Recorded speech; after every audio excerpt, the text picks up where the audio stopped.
Welcome to episode 19 of Rendezvous. So, Rendezvous 19, COVID and consciousness. So, today I want to talk about COVID, but one thing I've noticed about the whole COVID, there was a huge historical situation, right? For sure, like very paradigm shifting in many ways. Some of them temporary, some of them probably permanent, right? And one thing I noticed is that it was very divisive, right? A lot of it, like people's narratives, their stories about what was happening, began to diverge and splinter, right? And you have, by this point, there's like 100 different versions of what actually happened and is happening. And so, and that can cause a lot of problems when you've got divided stories. You can't even agree on what's real, you know? If you both agree, you know, this is an orange, is it nice, is it tasty or not? That's pretty simple, you know? You can just agree, all right. But if you're like, there is no orange, look, just there. That's not an orange. That's, you know, a hologram. You know, then you get into the weeds, right? So what I hope to do today is kind of just, so it's COVID, talking about the whole COVID situation, but and consciousness. So kind of basically I want to set side by side the different angles, the different aspects of the situation, personal, collective, different, you know, good and bad things that have happened and changed, but also to kind of, especially like the sides where people disagree on something, just to set those side by side so that we can have them both in consciousness. Because I think there's a great benefit, even if you don't agree with the other thing, it's only to our benefit to be aware of it, right? And a lot of problems seem to happen when people aren't really aware of what the other side is thinking. That they might get like a 30% of their thing that's most obvious or most annoying, and go, oh, they think that, but then they're not aware of this other stuff, which they might actually agree with, or might explain at least why they have that other 30%, which you don't agree with. So yeah, so that's basically it. Just going through the whole COVID situation and setting the side by side, because I've thought about it quite a bit, and a dirty habit thinking, I know. And yeah, so I've noticed a bunch of situations where it's like, oh, it's interesting, like this side of, there's a disagreement and this side seems to think this, whereas this side seems to think this, but I'm not sure if they've really got enough empathy to notice what's going on. So, but yeah, so that's the game. That's what we're going to do. So let's see. Always good to be in with a sip of water. I just had one before, but must be all this talking. Cool. So, I guess for anyone who might be listening 200 years from now, let's lay it out real clear. So the basic situation, a pandemic of this virus, COVID-19, a coronavirus, which was discovered in 2019, so COVID-19. I think SARS-CoV-2 is the name of the virus, and then COVID-19 is the disease. I think that's the technical distinction or whatever. And, you know, it's not the first coronavirus. The flu is a type of coronavirus. Well, I think the flu is actually two. There's one that's like a rhinovirus, and then the other's coronavirus, or is that the common cold? Either way, but this is, I think, the seventh powerful seven. Oh, but it's so dark this time. Normally it's so beautiful, you know. Seven seas, seven dwarfs, seven rings for the dwarven kings. Anyway, so there's many other coronaviruses before, but this one, came from Wuhan, China, and spread around the world. And governments were like, "Oh God, how can we control this?" And so they kind of copied China's approach, which is very kind of heavy-handed, like just shut everything down, prevent people from meeting each other or going outside much, or that kind, or you know, going. They were kept to a specific radius around their home. Basically, I think every country has done this now. And then over time, you know, and they brought in other measures, like, you know, things like you have to wear a mask in public or on public transportation, or you can't go within 2 meters of each other. There's no school for kids and things. A lot of things were done online, like work or everything except for quote unquote like essential businesses, like supermarkets or doctors or whatever, were allowed to be open. So a lot of it was done online, including like medical care, like talking to your doctor, right? Then that eventually these vaccines were brought in very quickly. Normally it would take 10 to 15 years to make a vaccine, but these were done in 1 year. And then they were distributed to those who wanted them. They were encouraged a lot. Some people say too much encouraged. They might say bullied, pressured, or there's things where some people weren't allowed to work if they didn't have it. So that's one of the topics we'll talk about, the two sides to it. And then eventually, the number of cases and deaths seemed to drop, and it seemed to kind of be on its way out, or potentially because a lot of the most vulnerable people had already died. People who were going to die from it had already kind of died. So it kind of burnt itself out, more or less. Still here as we speak now. People are still getting sick and dying from COVID, but nowhere near as many. So that's the overall arc to any Martians who are listening in, or humans from 1 billion years in the future, if we haven't been swallowed by some sort of giant space lizard or anything. Okay, so let's start with something kind of positive, right? Some benefits to this thing. I think one of the huge benefits that was very clear immediately, or in the kind of first few months of the kind of COVID era, was the benefit of just slowing down and just being with yourself. There's a few things. There's being with yourself, and actually kind of like a lot of people couldn't have social connection, and so they were forced to turn inward and go. They might go, oh my God, I don't really like myself, or I like aspects of myself, or oh my God, I was thinking, I was uncomfortable or unhappy because of this jerk or that bitch or whatever, these people causing me problems, or like situations, my boss, my work, or my family, or this or that. But then I've realized, like, I was all on my own, and I still wasn't happy. Oh my God. So it was an invitation to find out why. Because it's like, and then maybe I'm just, something about me and my relationship with myself that needs to work on. So that was an invitation for people to go deeper. And that was all good. What else? And just the time thing of we're all so busy running around, like Manhattan business executives or something, just, squeezing life for every little juicy drop of action. And so it was all doing. And then now there was this opportunity / requirement, mandatory being. We had to just be, and just, so you could just go on Netflix all the time if you wanted, but it was a lot easier to get bored of that, or to get interested in kind of this thing of just kind of going back to something which I think is very healthy and necessary, which is just being in the moment, and finding that actually we're addicted to past and future. Like, we're addicted to thinking. This is the whole idea of spirituality, a big part of it anyway.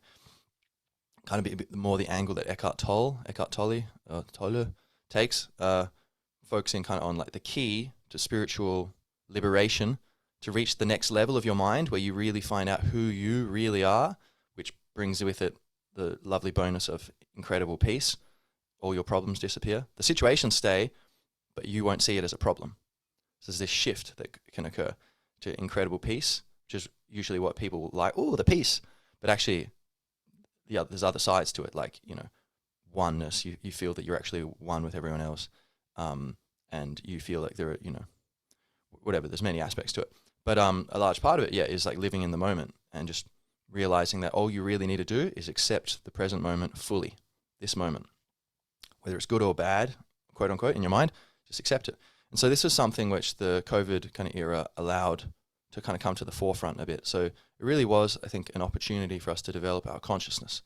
And the whole thing has been that, I think, in many ways. That would be, I think, the best way to characterize it. Like, ultimately, there's so many ways to describe it, and there are a lot of them, are fair. Like, yeah, that's a fair way to characterize what's gone on. That's one story.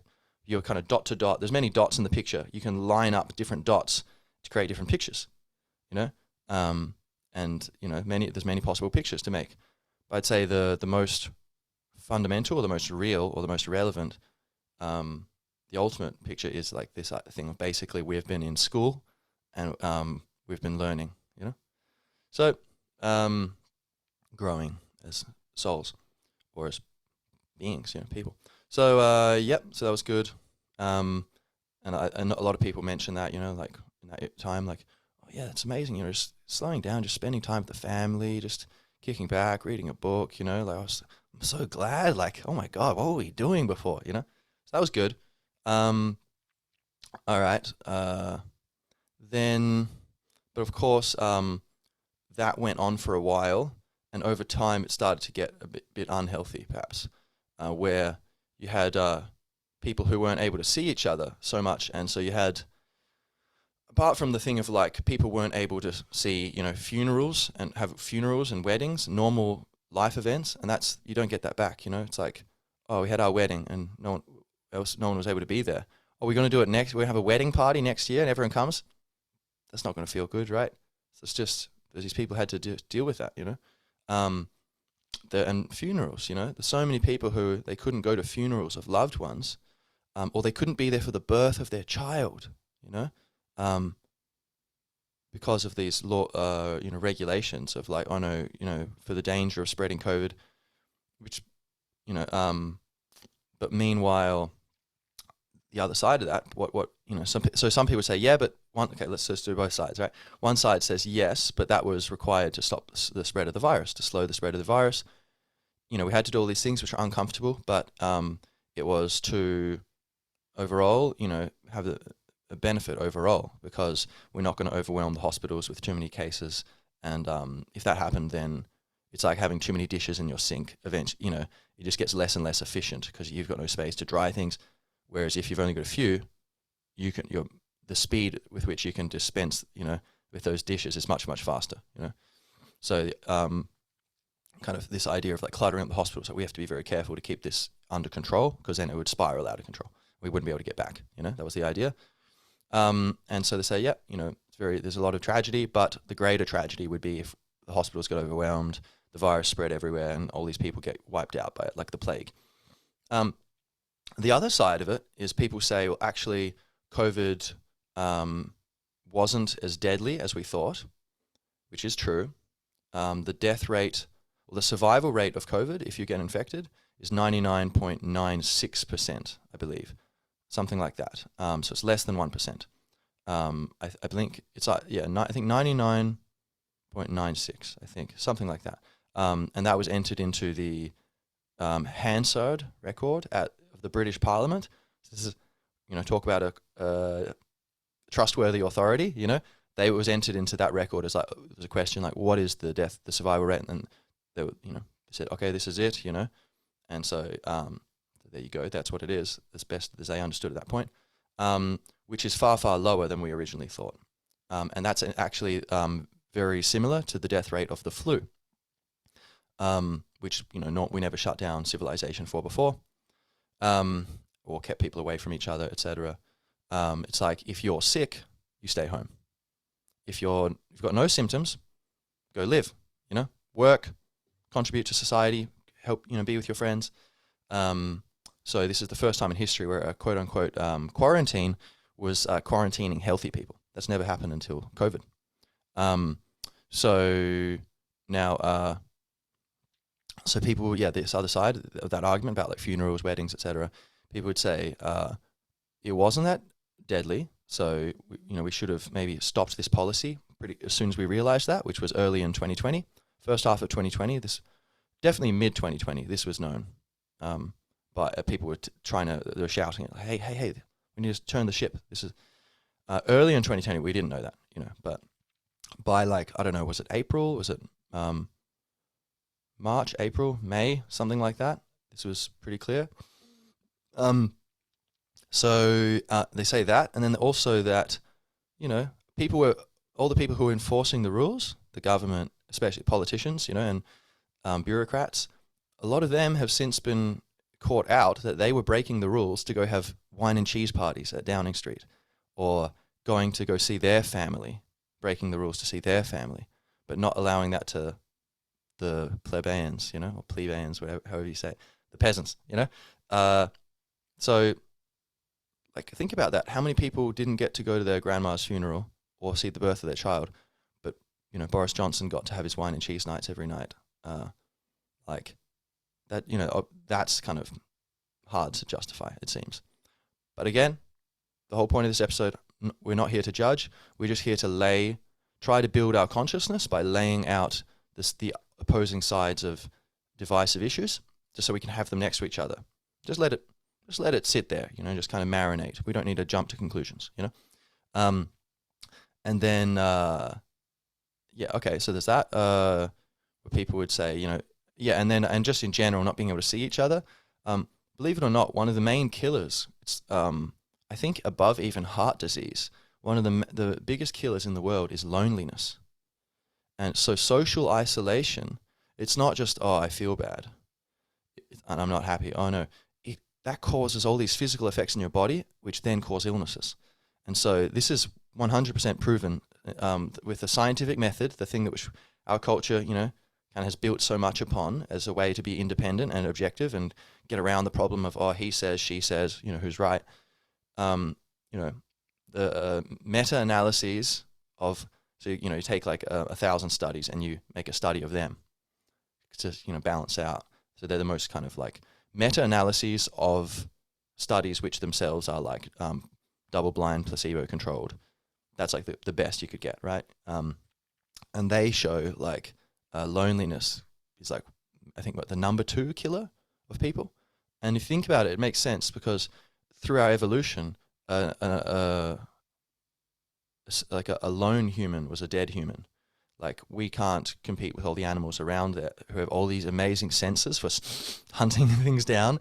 And we're these weak little things. Like a baby gorilla is like probably stronger than me, Like, or like the average, person, whatever, like a little gorilla, they're really, really strong. So we're not, and then speed, there's animals which are much faster than us. We can run very long distances. And so we would hunt animals to exhaustion. We'd run after them for days. They'd run away and go, okay, it's gone. But we would still have it in sight. And then we'd catch up and it would sprint again. We do that, but it's sprinting for days and then it's just would overheat and die.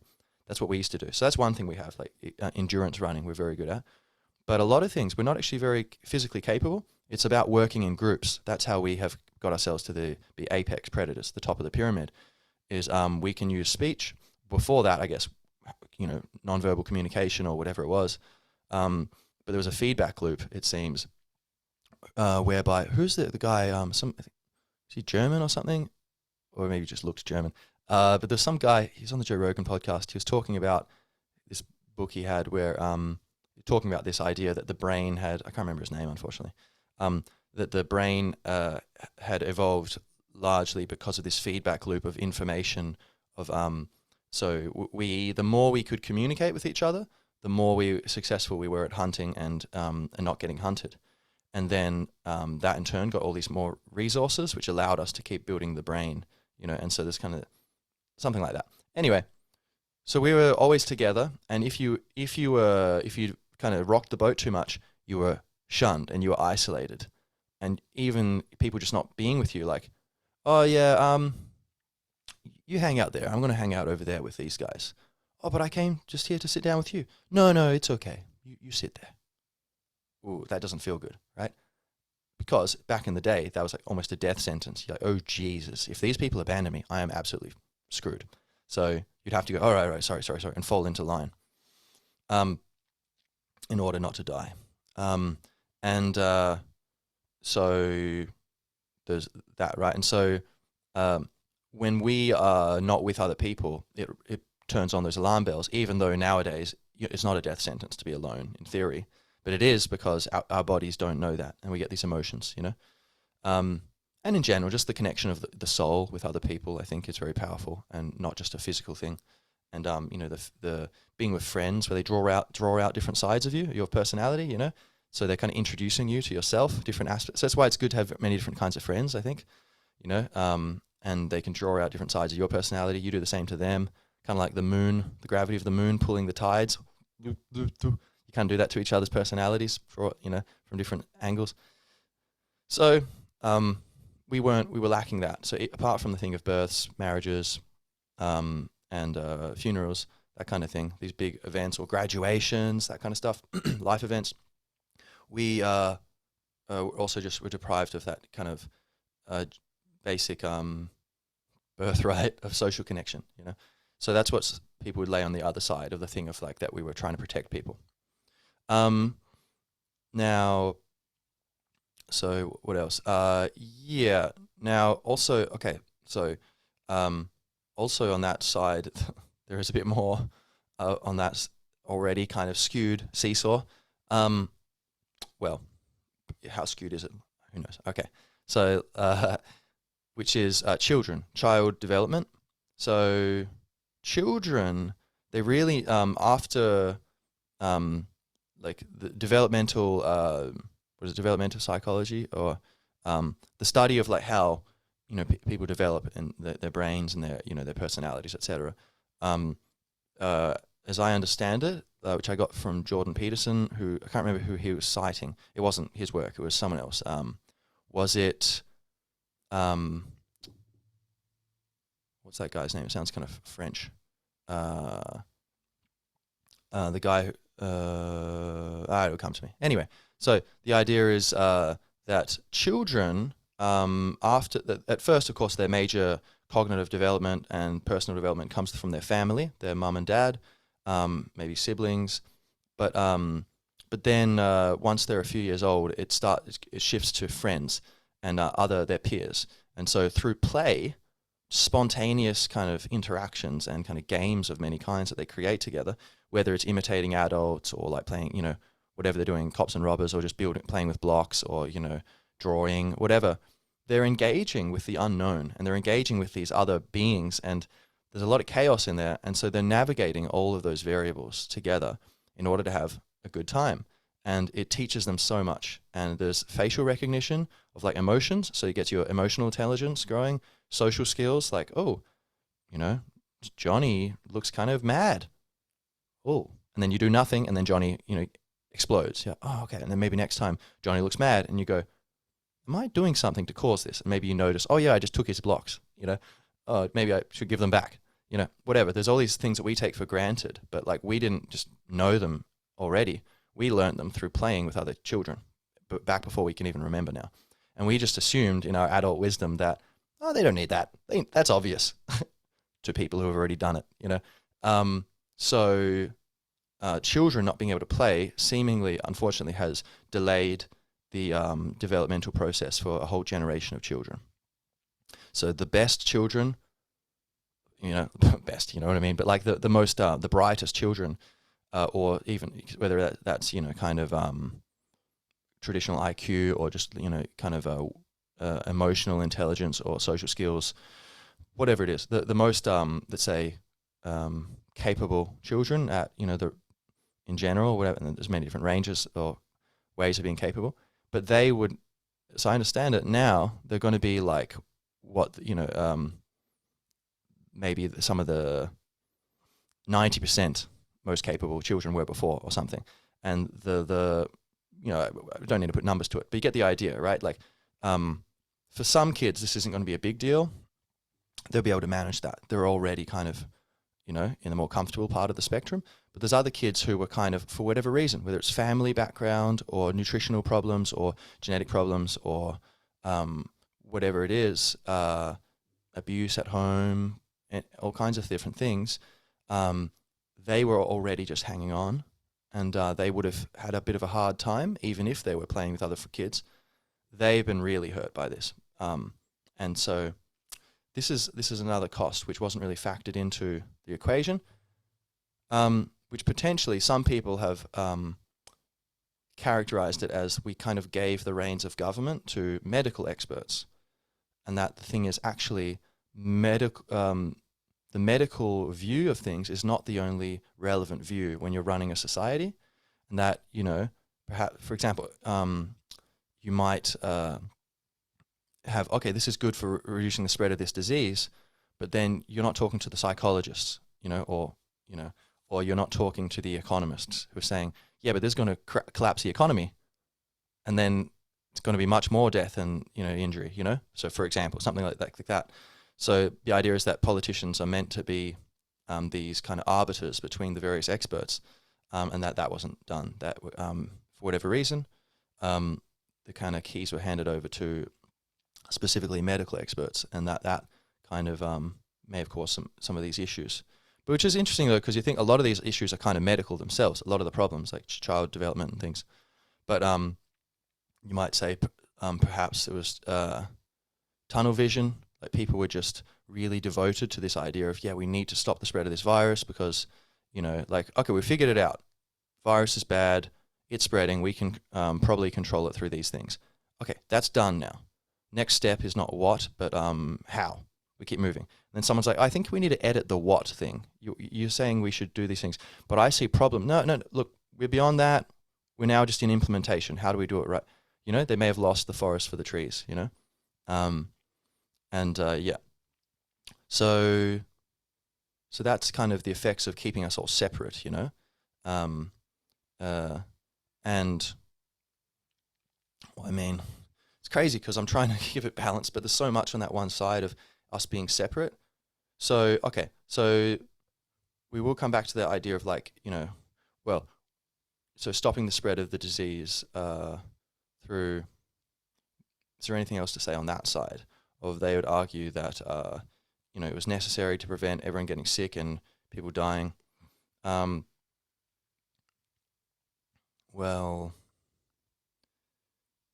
Maybe the water can teach me something. What do you think?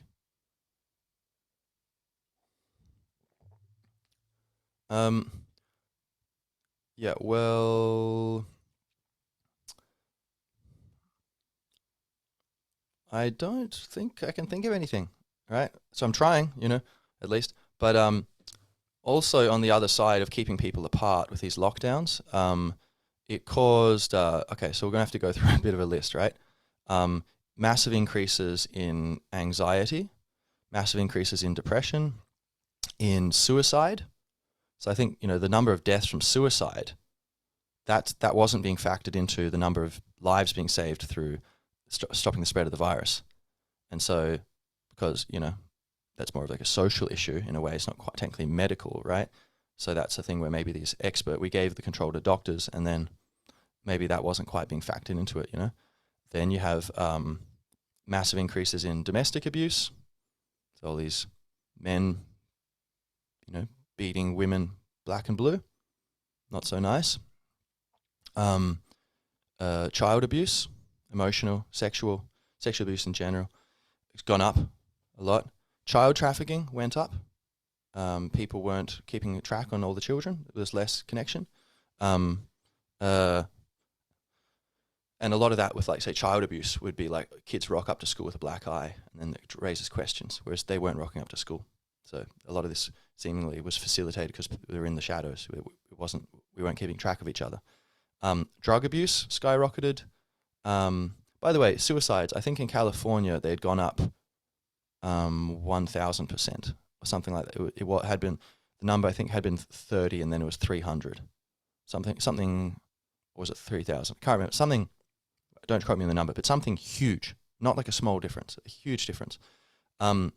Which, because there's a lot of people who were barely hanging on before this thing happened, and then this has just been a significant push of more pressure.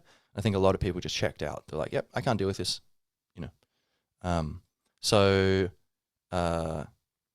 right. Both because of the fear of the virus and then also the social isolation, the lack of support, and yeah, so inability to enjoy normal things, that we could usually enjoy, balance things out a bit in our heads,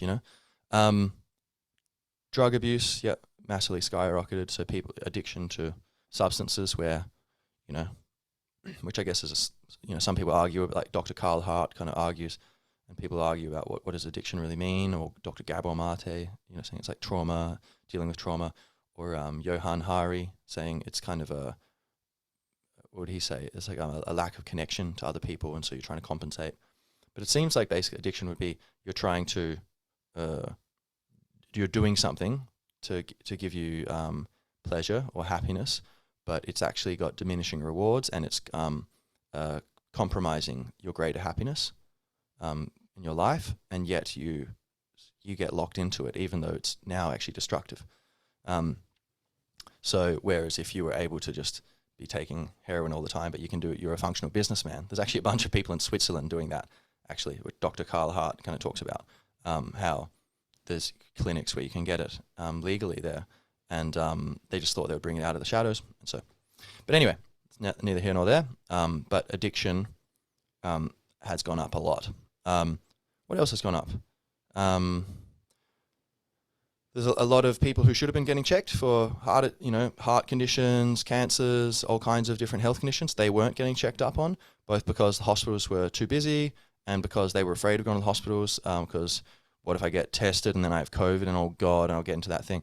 Or I'll go there and I'll catch COVID, because there's a lot of people with COVID in the hospitals, and the doctors are in contact with them, so people were afraid of that, and so that caused probably a lot of deaths or problems. Maybe not immediately, but like longer term, it stands to reason that would cause deaths and injuries. Unemployment, but a lot of unemployment, and that takes away a sense of purpose that a lot of people will have. A lot of people lost their jobs or were, put on temporary leave or whatever. But every there's some statistic. It's like every 1% increase in unemployment causes like thousands of extra, something like I think tens of thousands of extra deaths. I guess it depends on, that was in the USA. I guess it depends on the size of your population. So what would that be? If it's like 40,000 out of, say it's 30,000 out of like 300 million. So what's that? 1%. So yep. Okay. So maybe it's something like every percentage increase in employment causes a consequent percentage increase in deaths.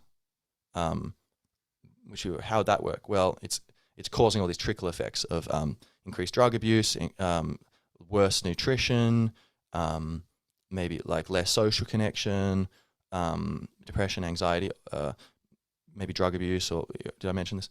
And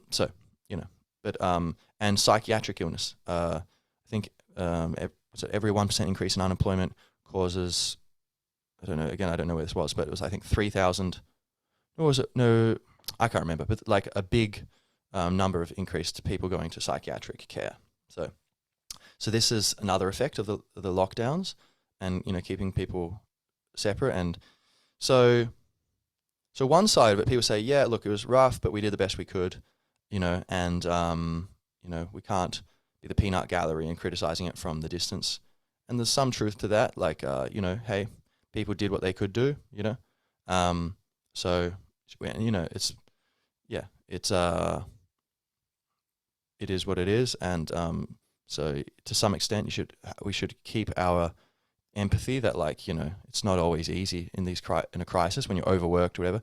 Doctors being so overworked in general, and nurses often using medication to keep themselves awake, and then in this situation it must have been even crazier, and then they're afraid of bringing it back and giving it to their parents, and some respect and compassion and empathy is definitely in order. So on the other side there, what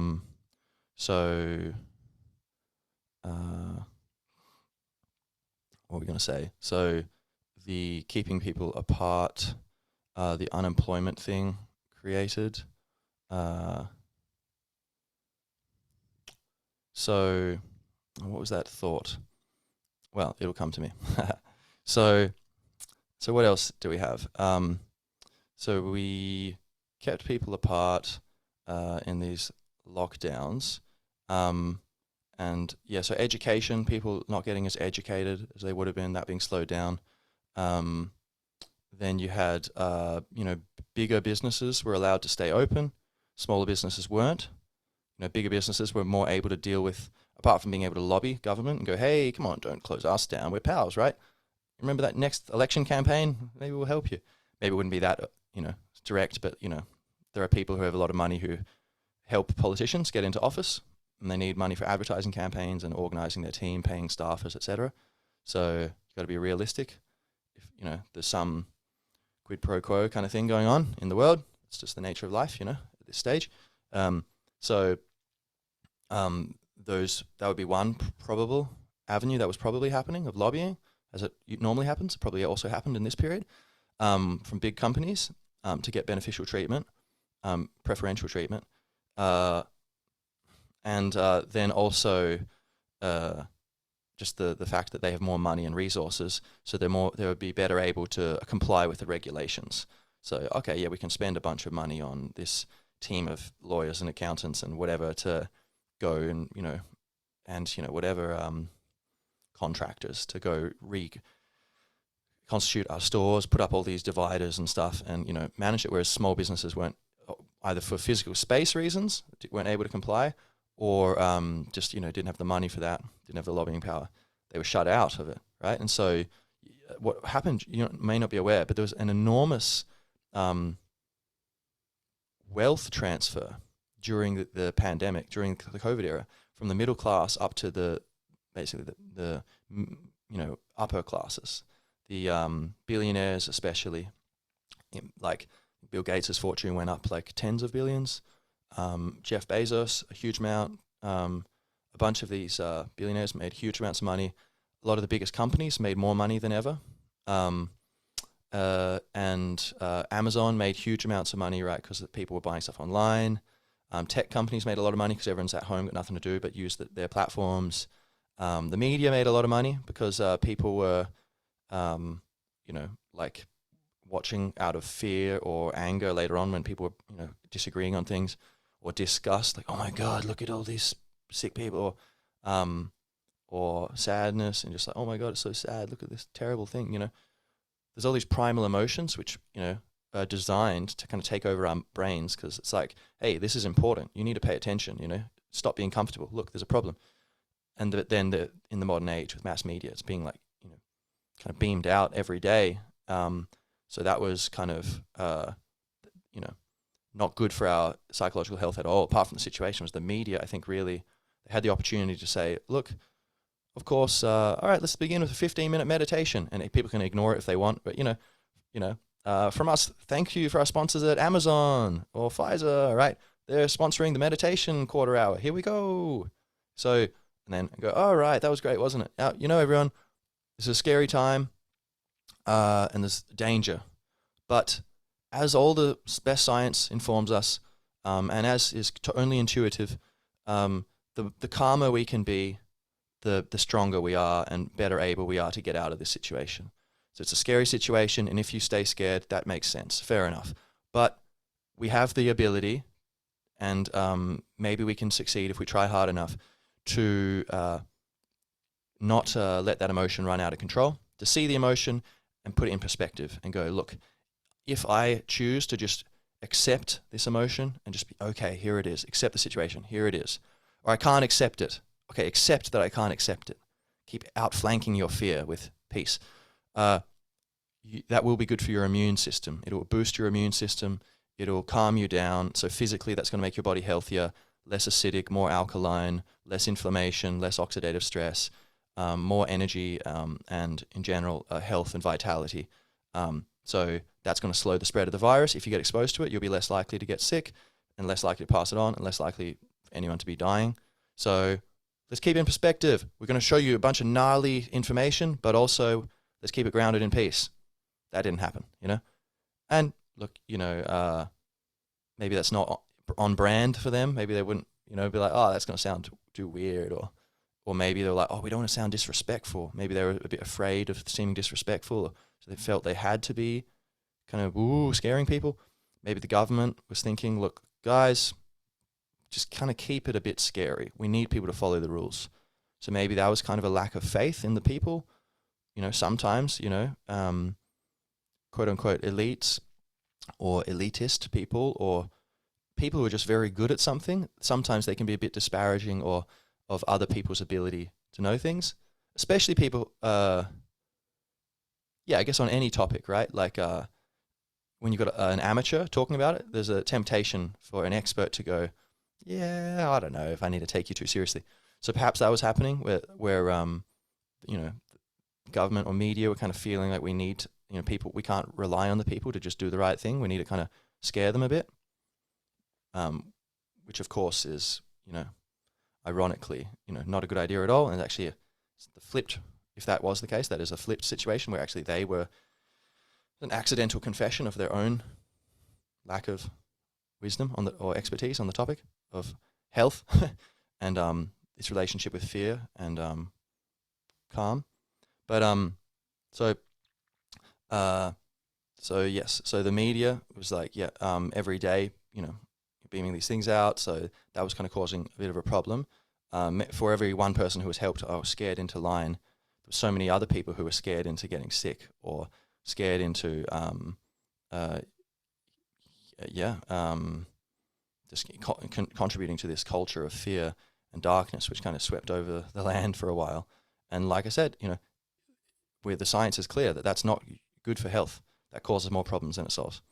You can still avoid dangers and do the right thing while not being scared. It's like the reason you don't burn yourself on fire, it's not because you're scared of the fire, it's because you know that it burns you. Maybe the first time it's the fear. The child touches the fire and goes, ow! And then the next time they look at the fire like, ooh, pretty. Wait a minute, I'm getting a weird feeling. I don't like this fire. What's going on? And then maybe the third time they're like, oh yeah, that's, or maybe just then, they go, oh yeah, that's the thing that burns you. Okay. But for, after the first few times of interacting with something and you've got that emotional feedback of like, the messengers from telling you what's going on, whatever the emotion is, like anger telling you need to defend something, or fear telling you, there's a danger, sadness telling you that, there's something important has been lost or something's not quite right, or,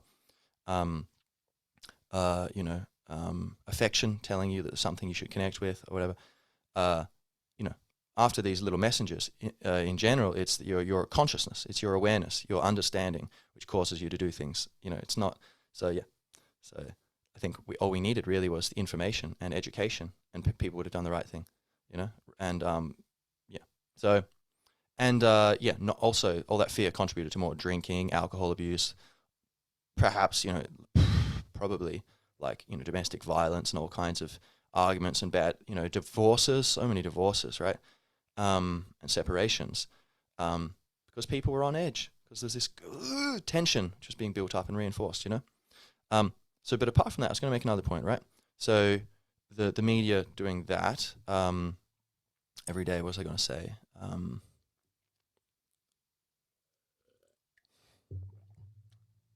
So making money. So they having people paying with eyeballs, paying attention to the TV or the radio or the internet or whatever, so much. Newspapers, their businesses, and they've been going kind of, their business model's been declining with the rise of the internet. So they've had to over the last few decades, the media outlets have been laying off their foreign news desks, their investigative reporting desks. They've been downsizing. Some people would say to the more kind of clickbaity or, primal emotion, driven articles. But on the other side, I'm sure like they're still trying to do the best job they can do. But that's one criticism people have leveled, that like it seems like it's become a bit less lofty in this kind of survival, famine mentality kind of situation where they're actually in trouble. These, old lofty institutions are having trouble making money. And so most of their money now comes from advertising, not from selling things, but from advertising, not from selling papers or whatever. It's like, okay, we give it free, but advertising is where we get our money, or we sell it for like a little bit, but advertising, we get our money, especially TV, and they had people paying attention more, so they got more money from advertisers. Like, oh yeah, okay, 10 times as many people are paying attention to TV. All right, we'll give you 10 times as much money. Fair enough. 10 times more people are likely to, as a matter of scale, are likely to see the ad. If there's a tenth of that watching, hey, it's not worth it for us to give you that much money. So they were making bank off this, so that's kind of a bit of a conflict of interest, unfortunately, where it's encouraged to keep up those eyeballs. And if you told people, hey, yeah, it's all going to be okay, we're going to do it, we're going to keep you up to date on everything, but just keep that sense of calm in the background. Fewer people would have been paying attention to TV, most likely. They'd be tuning in less often, So that was one problem. And, you can't blame that necessarily on the individuals. I think it's kind of both. Like one side would say, look, we're all responsible. The Nuremberg trials established the precedent. Like I was just following orders, or it's bigger than me. That's not an excuse. If it's wrong, it's wrong, and it's your honor bound and ethically and legally bound to take a stand. If it's crossing a line. Now, this isn't maybe as intense as like killing people or whatever, but in a way, I mean, it does contribute to death. But nonetheless, so some people would say that like these people are responsible. They should have said, okay, I'm quitting it, I'm resigning in protest, and then maybe another person would resign, and then the management would go, oh, okay, okay, pull it in. People are starting to resign. Maybe they could have taken an honourable stand there, but then other people would say, look, it's not their, responsibility or their fault. It's just a human tendency through evolution, to try to, take care of your bottom line, and there's this terror of like losing control of our lives, and so the institutions losing, going bankrupt, is must have been very terrifying for a long time. And this presented an opportunity to kind of deal with that, and at the same time feel like they were contributing to the public good, which is what probably the reason they entered. One of the reasons you'd think they entered that line of work, apart from being a public personality, maybe that was interesting or fun for them. But but nonetheless, so these money being made in the media, big tech, all these places, small businesses getting crushed. So that was part of the lockdown, right? And Johns Hopkins, so all of this, when you put it all together, it paints a picture of, and then, okay, also ecological damage, right? People getting takeaway coffees, and takeaway this and that, and takeaway boxes from Amazon, like things delivered. There's so much waste was being generated from this. So that was also, we talk the talk about caring about Mother Nature, but when it came down to like, there's this seemingly a fear-based response to this thing of locking it all down, even though it seems like on balance. And Johns Hopkins University did a huge study of this recently-ish, and they said, yes, actually the lockdowns cause more harm than good. For all the lives they saved or whatever, they took more lives and more injuries and these other things. I believe that's what they said. But something like this, right? Basically, they didn't work. It was a bad idea. Shouldn't have done it. So it seems like we cause all this, all this trash, putting all this trash out unnecessarily as well. Just because we're kind of feeling like afraid, I guess, trying to protect ourselves. So, but I guess it's understandable in a way, right? We're not perfect. We're only human. We're only humanity. Yeah,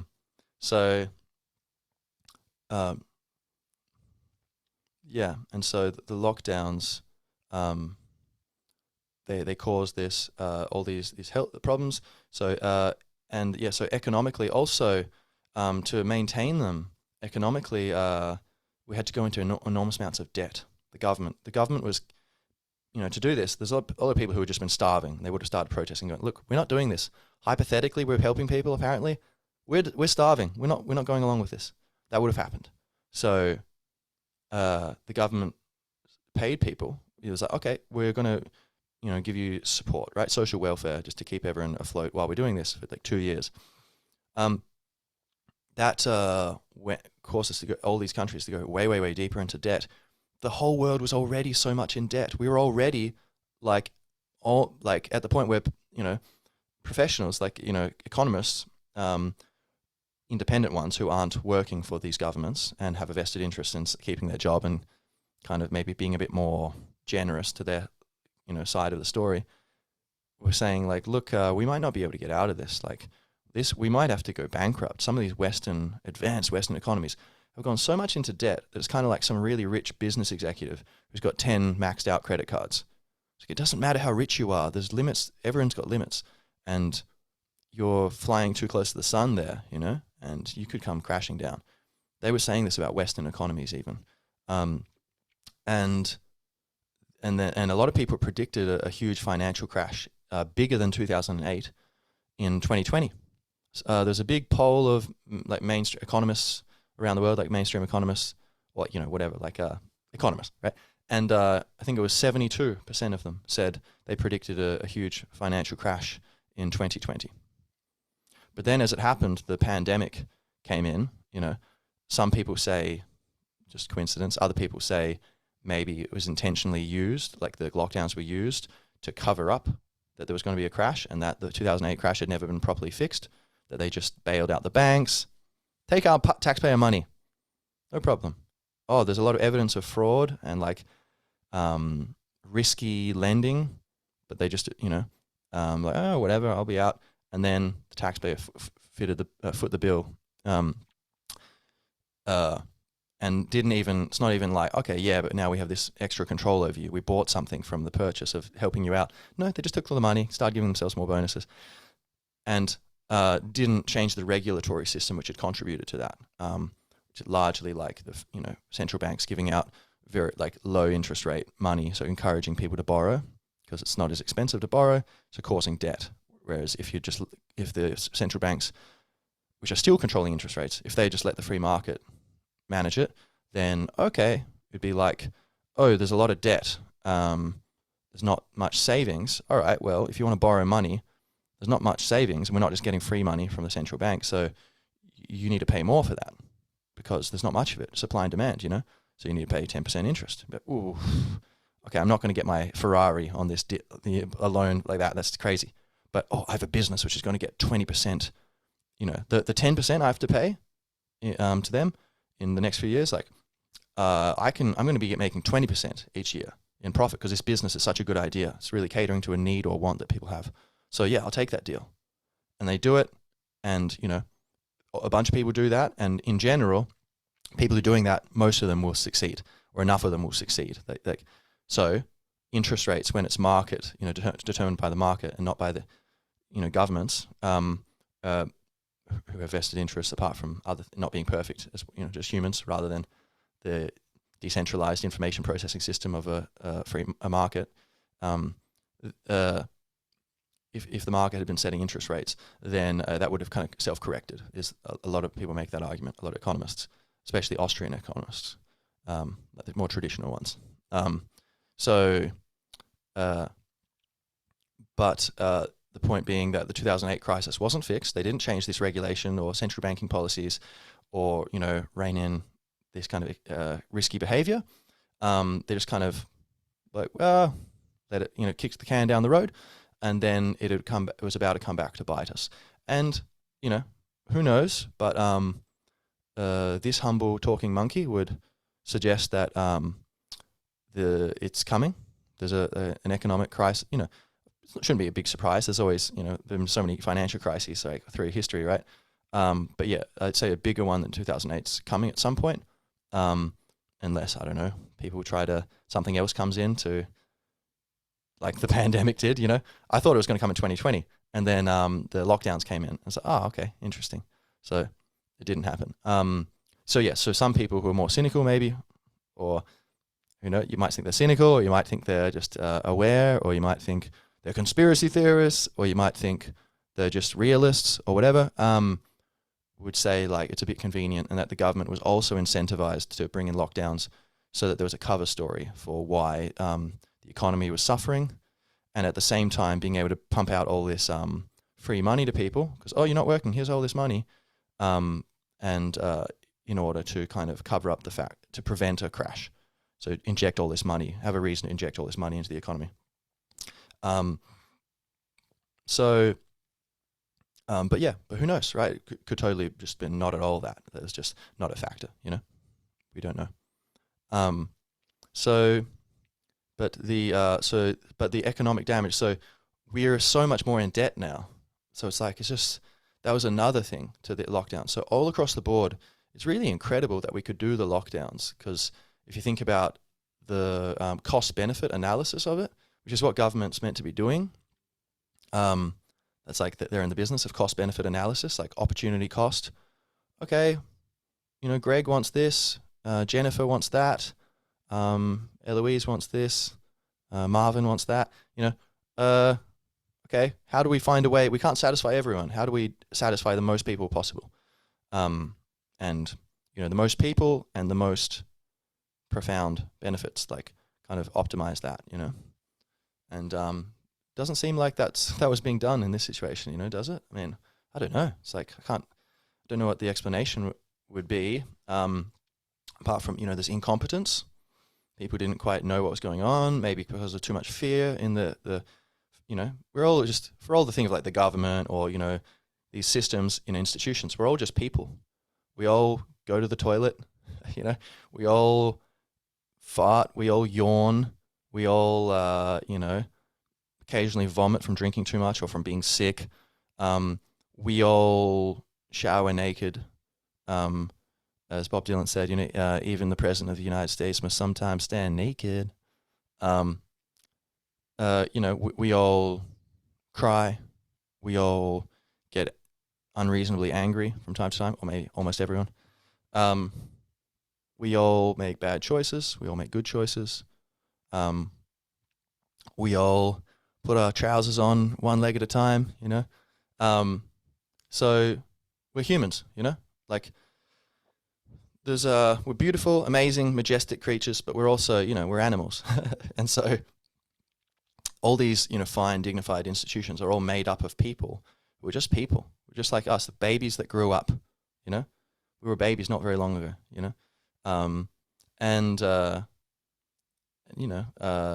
older babies in this time, say 5-year-olds down, there's going to be a time when they are the elders. And there's no one alive on the earth who was 6 years old upwards now. There's going to be a point when they're all passed on, and just 5-year-olds down, those people who are alive now will be the only people also still alive at that point in the future. They'll be the elders. Some of them will be holding senior leadership positions, or maybe retired or whatever. And so, they're going to probably take themselves very seriously also. But, and we should take ourselves seriously, but we should also take ourselves not seriously. Take ourselves, sillily, have that balance. Again, seeing things from both sides. So, we're not perfect, and so perhaps it was just a mistake. People, too many people had the bad information. They didn't have access to some of this information, or they were afraid, and so they had their particular decision, and then you get this snowball effect of, if too many people are making bad decisions, it contributes to this overall effect of like, kind of trickles down or trickles up or whatever, to the big decisions that might not be very wise. Kind of like a corporation could pollute a river, whereas none of the members might individually really want that. But it's just what's going to happen. We can't, or, maybe some of them don't care, too many of them don't care perhaps. Now, I guess another thing to mention here is that, so there's the fear that could be driving this, but then also causing an incompetence as an explanation for why lockdowns were brought, in. I will mention, before I move on to talking about the media, briefly I'll mention some people make a case, and they do seem to be, they're not crazy people, they seem like they know what they're talking about. There's a guy who was just on Jordan Peterson's podcast, was it Michael Howells? Very interesting guy, a former Green Beret American guy, studied a lot of the kind of nature of, like, I don't know, all kinds of crazy things, but he was talking about the global situation. That was very enlightening. So him, and also some people who were on Majid Nawaz's podcast, Radical, were talking, again, I don't remember, but some sort of, was it a journalist, I think, maybe, was talking about they're of the view that China, I think, definitely the journalist guy, but I believe the Michael Howell or Holz was also saying, but I'm not sure. But some people say that China, the CCP in particular, so not the Chinese people, but like the Chinese Communist Party, that this is actually warfare. That China intentionally kind of encouraged the spread of lockdowns through its influence through the World Health Organization, where it has a lot of influence, to the extent that they won't mention Taiwan. They won't say the name Taiwan on camera. Someone else say, "What do you think about Taiwan?" And the person just ignored the question and kind of ended the call and came back and like, "Okay, we can keep continuing, let's move on." So, and I think China contributes a lot of funding, a lot of money for the World Health Organization. And also even some people say the virus itself, which, again, I'm not saying this is true. I'm just, so It's all COVID and consciousness, right? We just want to know what different people think. Then we sit on that, and our intuition and our intellect are gonna kind of bring together, okay, what's most likely, But we're impoverished and we're in danger if we're not aware of every possibility, every reasonable possibility, So it's worth thinking, just thinking about just briefly, I'm going to mention this thing, which I have no idea if this is true, but it could be true. Who knows? Is that it was a modern warfare from the CCP, where they both encouraging lockdowns to spread around because that would weaken their potential enemies. Because also America has shown some willingness for a war, and there's a lot of people in the American establishment who really like war. There's a lot of corporations who benefit enormously off of war, and they would go bankrupt if war stopped. So they've got a vested interest in war to some extent. Like there's the war machine, the wars for profit. You can look at John Pilger's work, War on Democracy. You can look at what Edward Snowden's talked about, and WikiLeaks. The cables, diplomatic cables release showed a lot of stuff about America does a lot of great things, but there's a serious element within the power base there in America who are actually, they're just pretty clear about we think we're the best, we should have the most power, and we can have this war machine which kind of makes profit, and that allows us this power to kind of take control resources and kind of, monopolize control around the planet. If we don't do it, some bad guys are going to do it, whatever. So but that's their story, whatever, So China has been aware of this, that there's this kind of danger. Like America has shown some willingness. America's got a ring of military bases around China, from South Korea down, Okinawa, down, Taiwan, I think. I'm not sure. Down, all over the joint, right? So some people would say that China both encouraged lockdowns to weaken these potential enemies, and allow itself to kind of rise without being challenged into the dominant global power, and also that it even perhaps intentionally released this virus because, believe it or not, there's no evidence that it jumped from like a bat or a pangolin to a human just naturally due to some wet market in Wuhan. There's no evidence behind that, and that story seems to have been discredited. Actually, there's a thing called the Wuhan Institute of Virology, which was in Wuhan, the exact place where this thing came from, and they were studying. We now know, although Fauci denied it and lied to Congress about it, which is illegal, but they were doing gain of function research on bat coronaviruses, taking coronaviruses, which are natural in bats in the caves in the area, and modifying them, altering them to make them more deadly and more virulent, to make them spread faster among humans. Not because they were trying to do this as a weapon, allegedly, but just, there's a lot of labs around the world doing this kind of work. And the idea is that it's defensive. Just like you learn how to use guns, even if you don't want to start a war, because you need to know how to defend against people who might be doing that.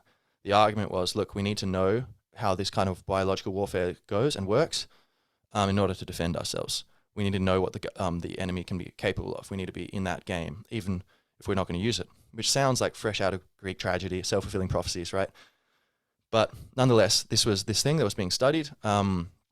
Interestingly, so we know that was happening there, and so it seems the most likely explanation by far, especially because the coronavirus, some people have said it looks like it's altered. It doesn't look like a natural. There's certain parts of it above my pay grade to know, but they would say that, like Brett Weinstein, the evolutionary biologist, he was talking about this, how it seems like there's certain developments which seem too out of sync with other coronaviruses. He was saying that pretty early, even in 2020, actually. But I think 2020, yeah. And that was ridiculed at first, ignored, ridiculed, violently denied, and then seemingly more and more accepted as that's the 4 stages of grief or something. What's that called? I can't remember. Anyway, denial. Okay, but yes, and so it seems that's the most likely candidate for where this thing came from. It was an escapee, basically. Lab creation, humans playing God, kind of, Now, interestingly, that lab was actually basically the research was a collaboration between the Chinese government and the American government, which is very bizarre, because they're got all this like saber rattling kind of thing at each other, trade wars through the Trump era, but meanwhile, at least some elements of the governments and research establishments were collaborating, which is very interesting. So it was made illegal, that kind of research in America, clear, obvious reasons, right? And they're like, no, that's not a good idea. But then Fauci, through the NIH, which he was running, I believe, they gave funding to Eco Health Alliance, which I believe was under Peter Daszak, who later denied also, like Fauci, that this had ever happened. Gain of function research. He sent this thing saying, no, this is nonsense, this is conspiracy theory, and declared no conflict of interest in this letter, public letter, open letter, whatever. But he was, so Fauci through NIH gave funding to Eco Health Alliance under Peter Daszak, who gave funding to this Wuhan Institute of Virology research with China. I believe that's the way it works. And Rand Paul, the congressman, has been grilling Fauci over this, like being like, and that's where it a lot of this kind of gained more attention. But so that's the thing that was happening, and so some people would argue that it's a bit too beneficial for China that these lockdowns, like the virus spread around the world, that the lockdowns were then emulated, which both hurt all these other economies, but then also kind of exports the cultural values of the Chinese Communist Party, which is totalitarian control. And the idea that the government has the right to do this to people, to sovereign citizens, without any mandate, mandates without mandate, mandating, do this, take the vaccine, stay home, do this, you can't work if you don't do this, without that being agreed upon by a majority of the citizens. So anyway, that's a side little tangent there, but I need to mention it because it's relevant, right? It would be remiss of me not to mention it, given that I am conscious of this possibility that people, argue about. So we'll set that aside. That's one thing. So now, so saying China, so now the media and censorship, right? So now, there's been a lot of censorship during this whole thing, and that's been when we're thinking before. I was thinking like, okay, why were the lockdowns allowed to happen? Was that just like incompetence based upon fear? Like too many people were afraid of this thing, or what was it?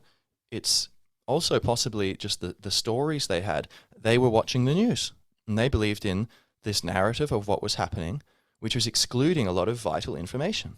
And so potentially there was a feedback loop where the government was watching the media, and the media were kind of to some extent towing the line of what the government was telling them. But it's kind of like an echo chamber of, oh yeah, this is really bad, isn't it? It's really bad. Where some maybe vested interests in the media were kind of polluting or muddying the waters of this thing. So, to wit, right?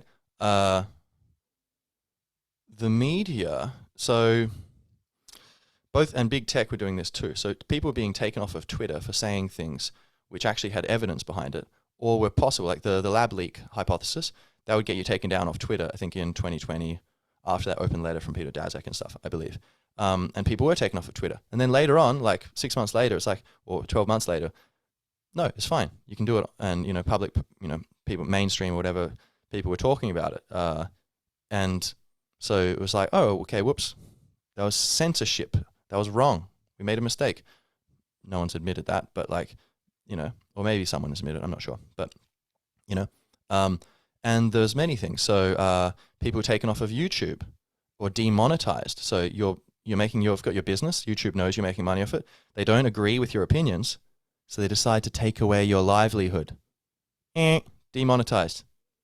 So most people are gonna have to stop talking about those things. So that's brutal. That's censorship.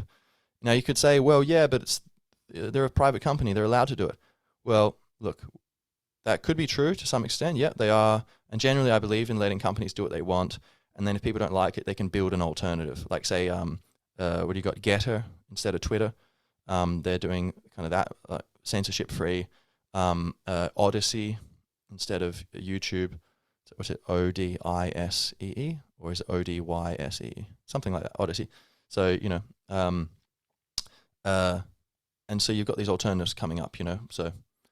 Or, you got ThinkSpot, which is like a kind of intellectuals kind of social media thing. You You've got Minds, I think instead of Facebook, Minds is trying to do. So you've got these alternatives coming up, so that's cool. But, on the other hand, it is kind of like the public square, like YouTube and Twitter. That's how a lot of the communication happens these days. People aren't going out into the middle, the central square and talking, like Socrates talking to Plato or whatever, just in the middle of the marketplace or whatever. So our discourse, which is a vital part of democracy and collective decision-making and sovereignty, balancing the sovereignty of the individual with the collective, that requires that we have a balanced spectrum of voices. And so if we have one person at YouTube or Twitter ever going, oh, I don't like that, shut him down, that's like really not very democratic. That's kind of, and even though it's a private company, they're kind of like a bit like public utilities. Like, someone saying at the telephone company, oh, I don't like your political views, I'm going to take away your telephone. They're not allowed to do that, That's like, oh, you can't, that's discrimination. So is this not discrimination? Like we say you're not allowed to say, okay, no Irish need apply for this job, or was it no blacks, no dogs, no Irish, in that order. That was the sign that used to be like, I think in America, was it like quite common, discrimination, Nowadays we're like, you can't do that. That's not allowed. But we're allowed to say, oh yeah, people who believe in this thing or that, or question certain things even, not even saying they believe something. You're not allowed to use our platform. You're not allowed to do business with us. That's kind of interesting, right? And kind of seems a bit like discrimination, and not to mention just dangerous for public policy reasons of how do we find out what's the right answer, So that was happening, and a lot of people have been censored, particularly people more right-wing or conservative. And, these terms aren't very useful in my opinion, right-wing, left-wing. It's like, it's useful to some extent, but like, I think the more important criteria, or the more important spectrum to be thinking about these days is kind of freedom versus authoritarianism, or like individual liberty versus collective mandates, collective kind of force, So like, and so, for example, communists and fascists, although technically one's left, the other's right, they both are very similar. They both think the government should be telling everyone what to do. So they'd be on the authoritarian side of it. Libertarians, free market capitalists, kind of classical British liberals, on towards like, more like, mid-centrist kind of things. They would be more like toward the freedom end, So anyway, there's a bunch of censorship, and essentially like book burning, like not good. Like if someone's ideas are wrong, you shouldn't need to burn their book. You can just talk to people about it in front of a crowd, and they're going to get destroyed because the truth is stronger than fiction, So, and usually people who say, oh, the truth needs protection from these bad ideas, usually they're the wielders of fiction. That's just the fact, because that's the only way they can compete. They can't compete through an open contest of ideas. So and whether they're consciously aware of that or not, or whether they've repressed it and telling themselves a story which allows themselves to feel good about what they're doing and not have to change their ways, either way, like that's often what happens. People who can't win an open contest of ideas resort to censorship, domination, threats, and it's ugly, and it's not what we need, So that's basically, people getting kicked off of YouTube for talking about like, oh, I think 5G radiation, which we know is not healthy. In general, radiation isn't healthy. Unfortunately, we thought it, and I'm not endorsing that theory, whatever, I'm just mentioning like some people had that theory about that's what was getting people sick. And some of them even said there was no virus, they're like, oh, it's just radiation. That was their theory, right? But like, even if you disagree with their theory, I think you should agree with their right to talk about it. Because otherwise, that's not a democracy. That's a fascism, right? So who are we? And that's another thing. This COVID era has been a great invitation to remember, who are we? Because it's easy to kind of just presume you know who you are in the comfortable days. But when there's a crisis, that's when you really find out who you are, who you're becoming, who you want to become. And so yeah, like, so people saying, yeah, and with radiation. So we do know, like, they, at first, it's not really on topic too much, but just quickly, they originally thought that ionizing radiation, definitely, they're like, oh, it's fine. You can have X-rays of your feet when you're trying on new shoes. And they're like, oh, wait a minute, this causes DNA damage. And so they stopped. They said, okay, that's only needs to be regulated. Go to the doctor. If you really need it, you'll get an X-ray every now and then. But, it's damaging, so you have to be careful, sparing with it. Non-ionizing radiation, they discovered, and they're like, oh, it doesn't cause DNA damage. All right, cool. So that's like cell phones, electricity cables in your home, Wi-Fi routers, all kinds of things like this, microwaves. And they're like, all right, so, or microwaves might be ionizing, not sure. Anyway, but say internet and, cell phone towers, that kind of thing. And then they realized, like, a few decades later, after they'd started to roll out all this infrastructure with the green light from the scientists, they're like, oh, actually, it causes oxidative stress, which in turn causes DNA damage. So, like, yikes. So I'm not sure, maybe it's not as strong as the other type, but it's not good for us. And so we're now blanketed in that. And some people think this is connected to the bees, the problems the bees are having, because they're getting confused by all these mixed electromagnetic signals, whereas they seem to communicate through that with each other to some extent. Although there's also the neonics problem of pesticides and stuff. But so we know that radiation is not healthy in general. If you grow a plant right next to a Wi-Fi router, it's going to have a hard time, So, and in general, when you're sleeping, it's good to turn off your internet, turn off your phones, or put it on flight mode. They've shown that that's beneficial for sleep, things like this.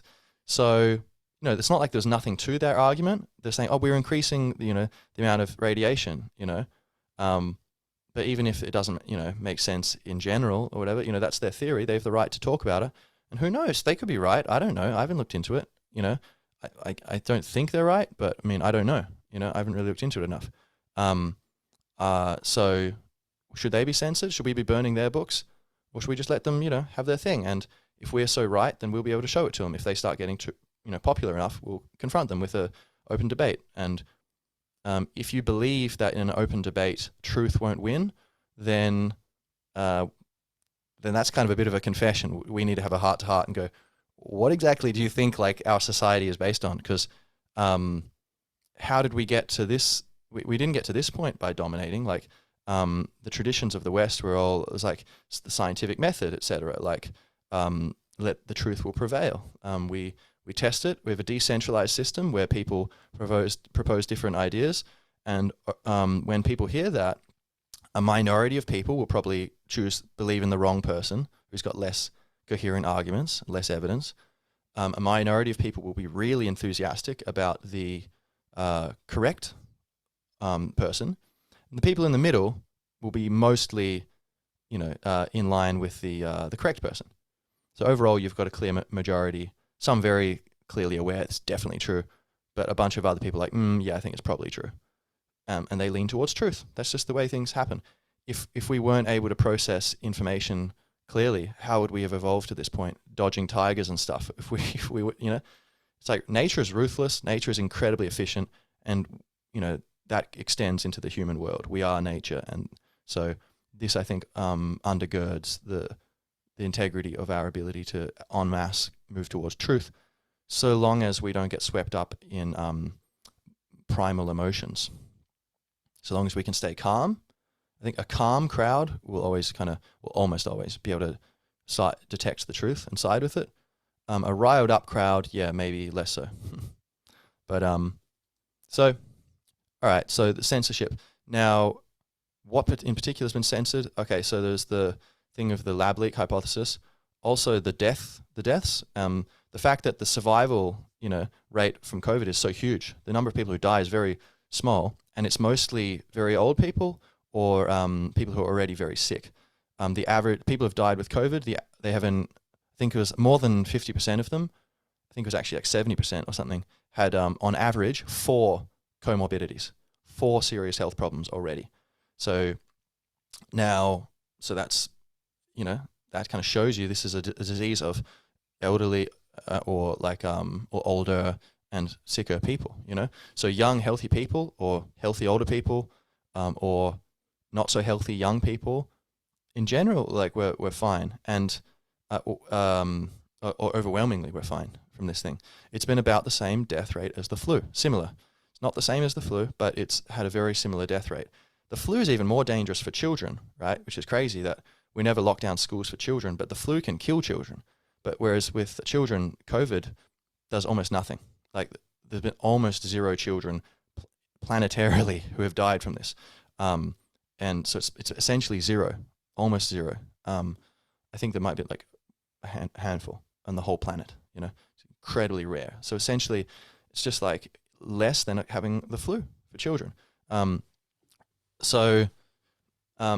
yeah, so for older people, sicker people, definitely it is a danger. But so what would have probably made more sense, you would think, is, okay, people who are worried, here are okay, if you're pretty sick already, if you're obese, that seems like a big connection. If you're obese, then you're much more likely to have problems with COVID.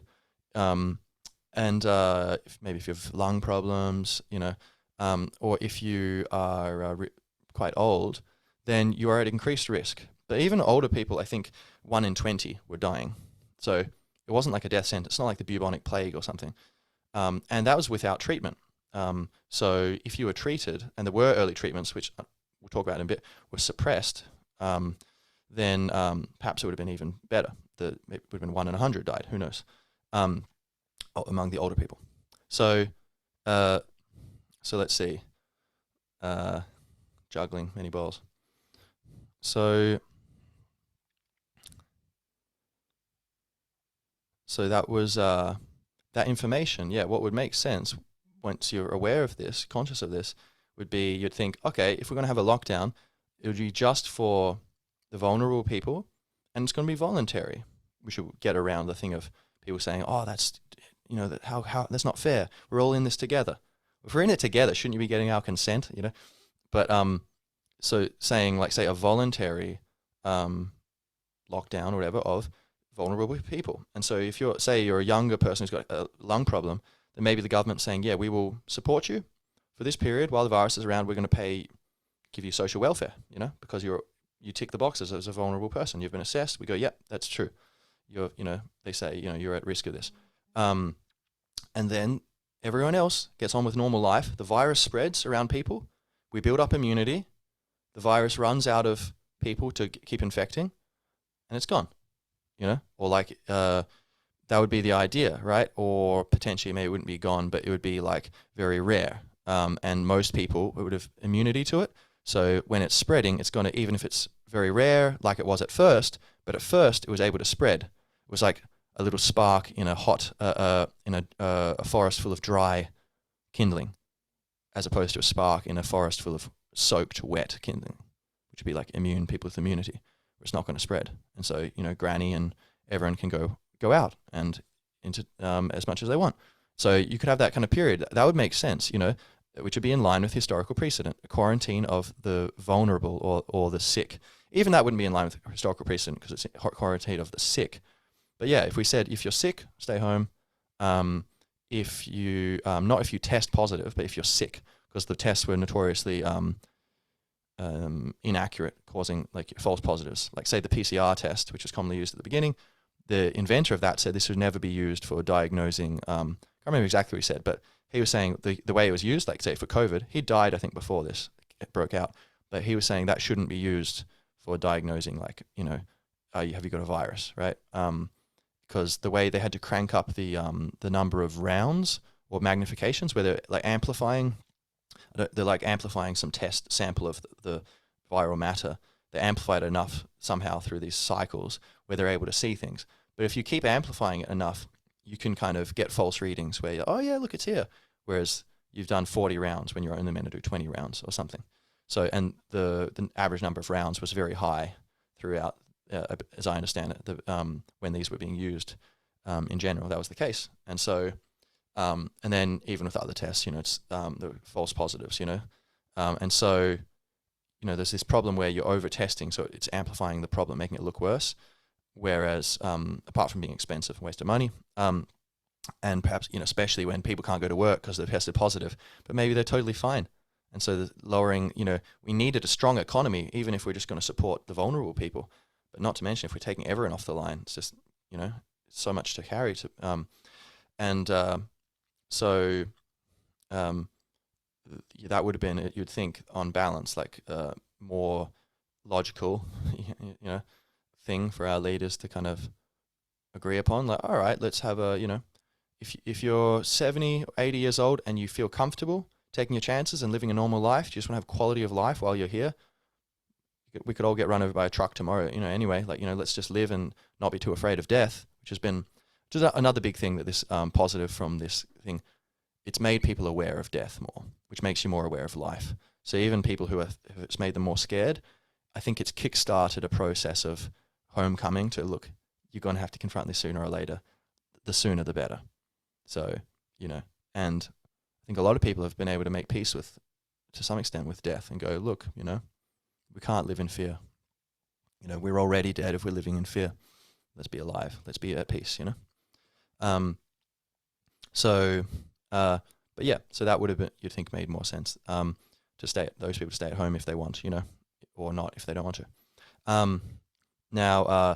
But the censorship, and so the cases were kind of exaggerated, not necessarily intentionally, but you might say intentionally by some if they're being selfish and wanted to, get more money or, from advertising, or, governments who wanted there were some people who wanted more power and more authority, more bigger budget, they're enjoying the self-importance of it.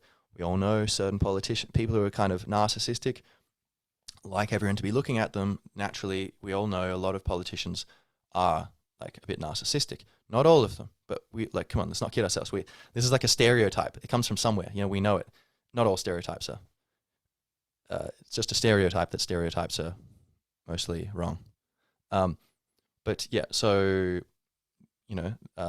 that's possible that there were, kind of intentional exploitation or kind of people being selfish to exaggerate cases. If we're being realistic, we have to keep that into account, both sides of the issue, right? That's possible. The other side of it is that it was just, and if that was the case, I'd say it'd be a minority, right? The majority, I don't think that's possible. I think it'd be a minority of people doing that if that was the case.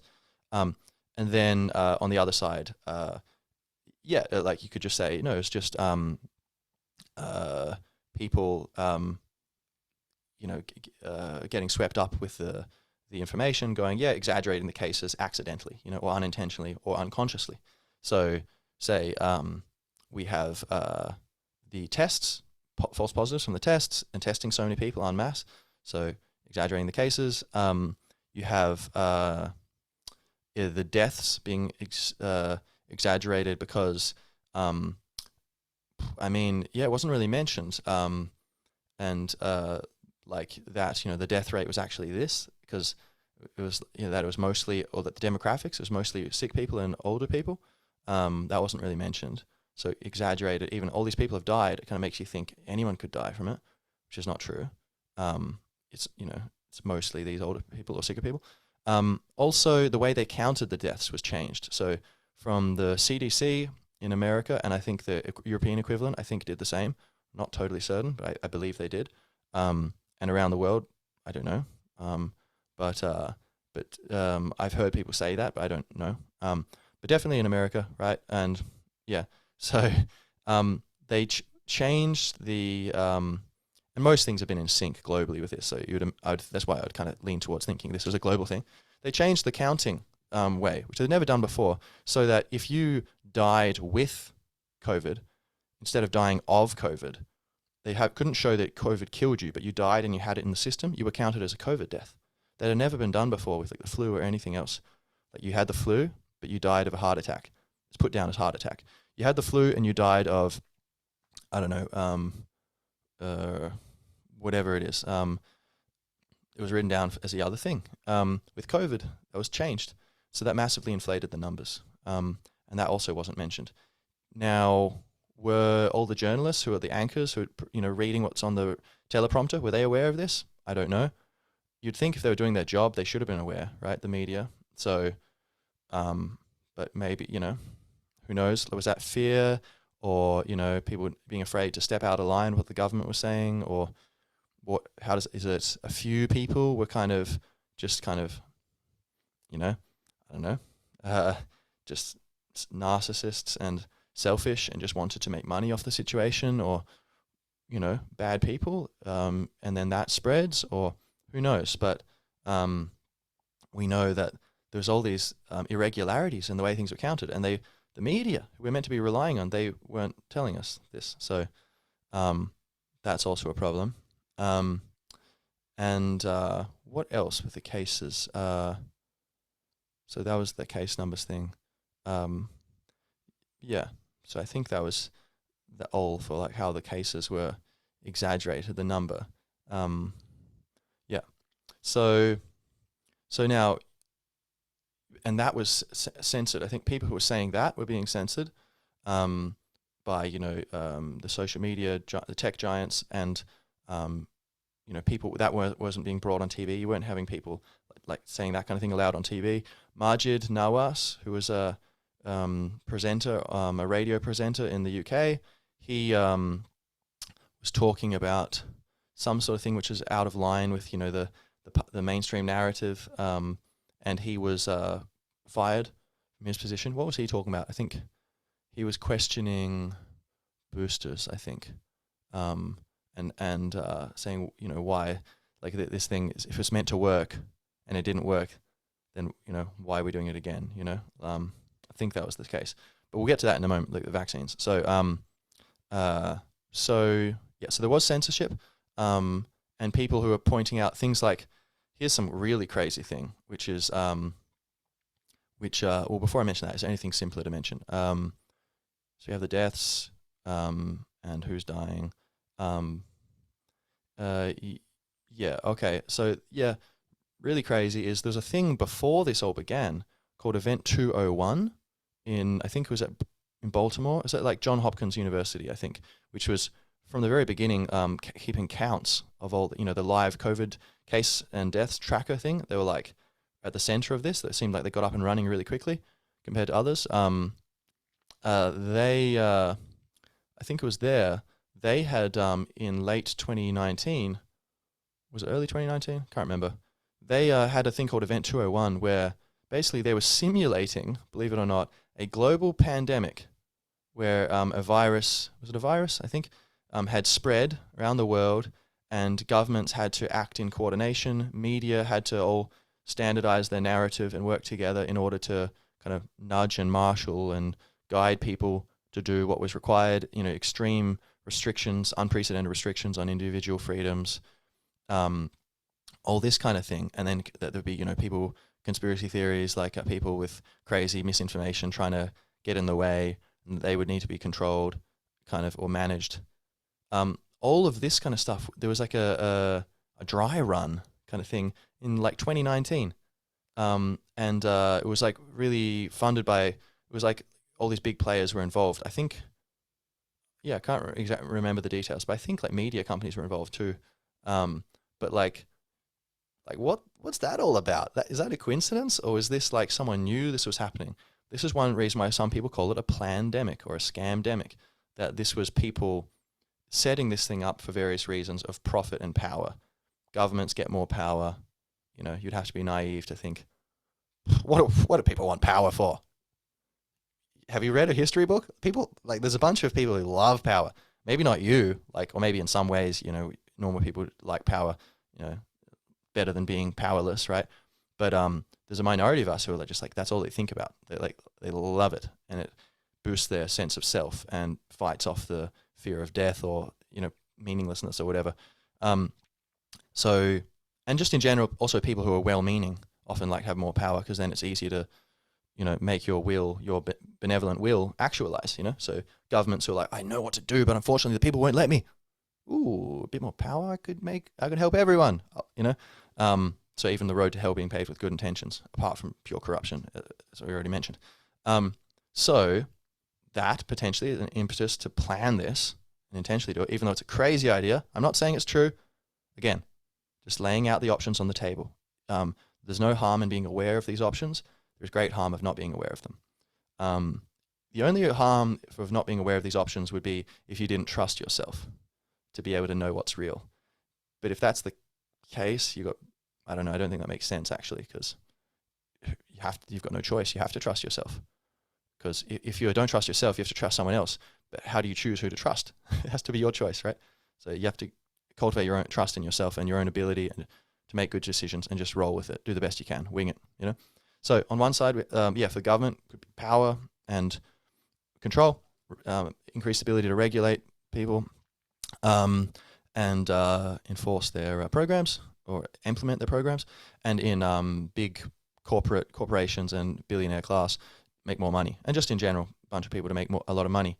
And we'll get to that, about the money that's been made in this, apart from the huge wealth transfer to the, away from out of the middle class, to bigger businesses and bigger, institutions and investors.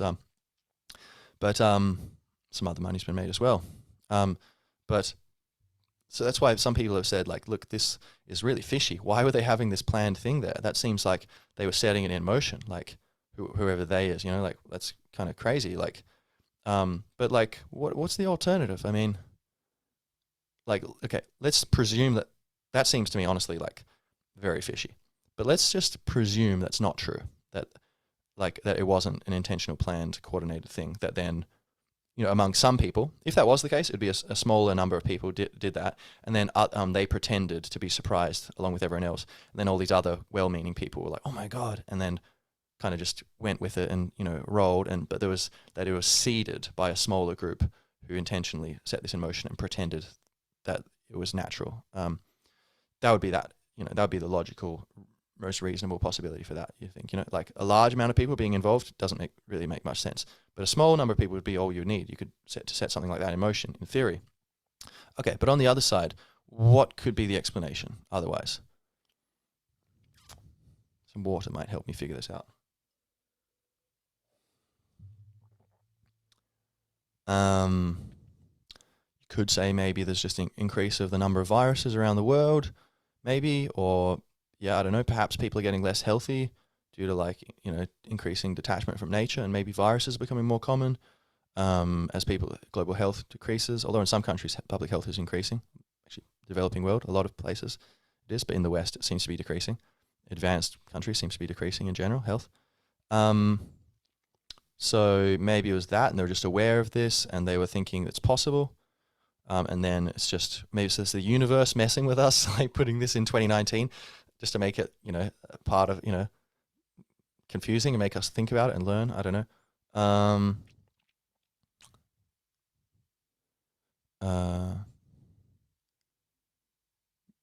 So I don't know. I guess that would be the only possibilities. It's just coincidence, or angels messing with us, probably for our own good, or that there was some sort of awareness in general that these health problems were increasing, that it could be I know Bill Gates was talking about it for quite a while, like, that viruses could wipe out humanity or something. But, on the other side, you have the possibility of, money and power. So we'll leave that there, that's all. We just need to know the options. That's all. Don't need to make any judgments. So, okay. And then, so that whole thing was censored. People talking about that was censored. You get in trouble. And apart from the whole censorship thing of these companies censoring you, or government, being like, no, you're not allowed on a public broadcast if you want to talk about stuff like that. There is also, and controlling the public officials, like, people saying something, I don't know, I would presume that was going on, like one person wants to talk about this, and then the rest of the party's like, hey, you can't do that. You would assume that was happening, messing with our brand. But I guess that's kind of normal in political parties, more or less. But so there would also be, apart from that kind of censorship, just there was social taboo. And remember that thing we're talking about like a lone human is a dead human, and like, oh, I came to sit next to you, let's hang out. No, you sit there, that's okay. I'm going to go over there. Like, visceral feeling of not good, There was that at work also, where to a huge extent people were didn't want to talk about, they didn't want to express their genuine questions and answers, their genuine opinions and their genuine lines of inquiry of what they're kind of thinking about. They were self-censoring because they knew, like, the in the media and government, there's ridiculing and shaming people who were raising questions, even legitimate questions. And so this culture of don't ask questions was brought in.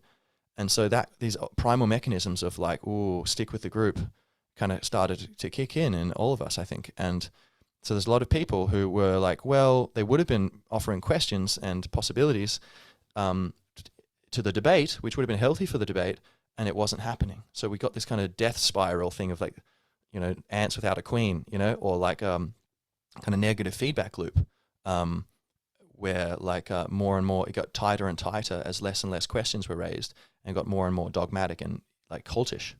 And a lot of this was cultish, if you think about it. Like look up, if you're interested, look up like 10 signs of a cult or something like that.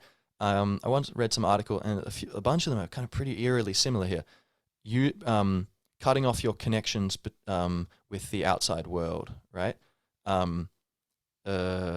Introducing new in-group vocabulary, social distancing, lockdowns, hand hygiene, flatten the curve, unvaccinated. Even if you've got like 25 freaking vaccines in your life, you're unvaccinated if you haven't taken this last thing, which is technically not a vaccine. It's a gene therapy, because it's, well, people argue about that, but they say, it's not like a permanent protection or whatever, and it's not introducing like a deactivated version of the virus. It's doing a different thing. It's like putting in something which causes your cells to create a spike protein. So that's like a different sort of technology. It's not what the previous vaccine, what we were calling vaccines, was. Anyway, all kinds of like specialized vocabulary, and so and there's not being able to ask questions. There's a bunch of things which are a bit odd about this, so that's something to mention. But so where were we? We were saying censorship, right? So yeah, the self-censorship from not wanting to be judged by your family, your friends, your colleagues, and just thinking like, oh, my job. Like I wasn't really talking about a lot of this with my colleagues, just I was like, look, I don't want to destabilize my job. And then that was something I had to struggle with it a bit, like, and I kind of decided in the end, like, I wouldn't raise it, but if it came up in conversation, I would be honest. And that's kind of what I've done. But like, it was a hard thing where you're like, because then it's kind of like selling your soul, like if you're not willing to be honest, they ask you a question and you give an answer which you don't believe. There's a danger that you're going to start believing that answer that you didn't believe. That it kind of like, you start becoming the person you're pretending to be, And and then with friends, like people not wanting to lose friends, or they bring it up and then the friends turn on them a bit. But then maybe if the friends are not going to take you as you are, maybe you don't need it. Maybe you shouldn't be with those friends, Ultimately, that's how I would kind of see it. Like, be yourself, and you'll open up their ability to be themselves. Maybe they'll go, oh my God, man, I was actually thinking that, but I didn't want to tell anyone. I was just terrified. Maybe one of your friends says that, and the other two call you guys crazy. Okay. So you split. You two hang out. Maybe they'll come join you later, or maybe you find a third person who resonates with you. Goes, I was all alone. Oh, great. Now we got a 3.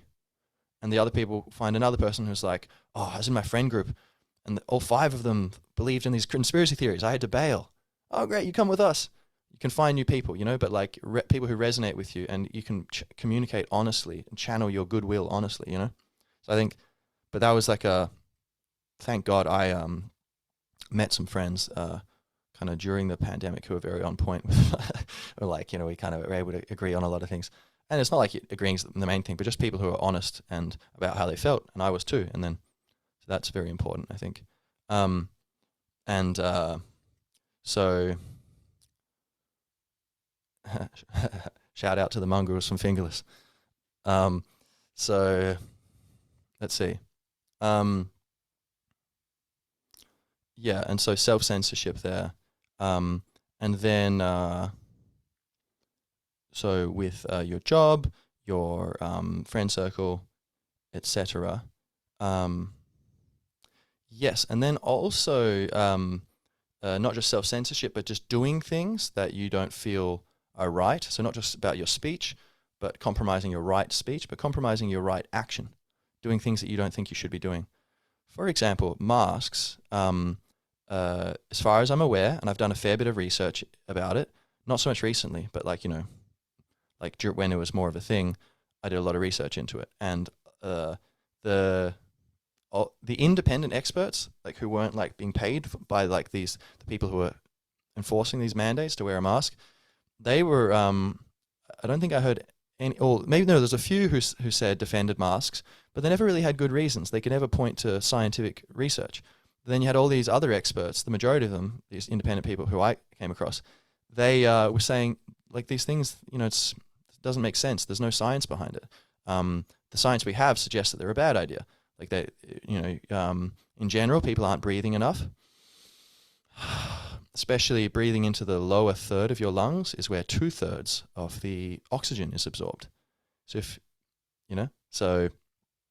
yeah, and we're meant to breathe through our nose more, whereas we breathe through our mouths a lot, and then that's the general way. And then you have people covering their mouths with these masks, and so maybe that's contributing to people breathing through their nose more. I don't know, but or maybe they're just through their mouth just inefficiently, but it seems like, and then you have people who they're showing like how this is ridiculous.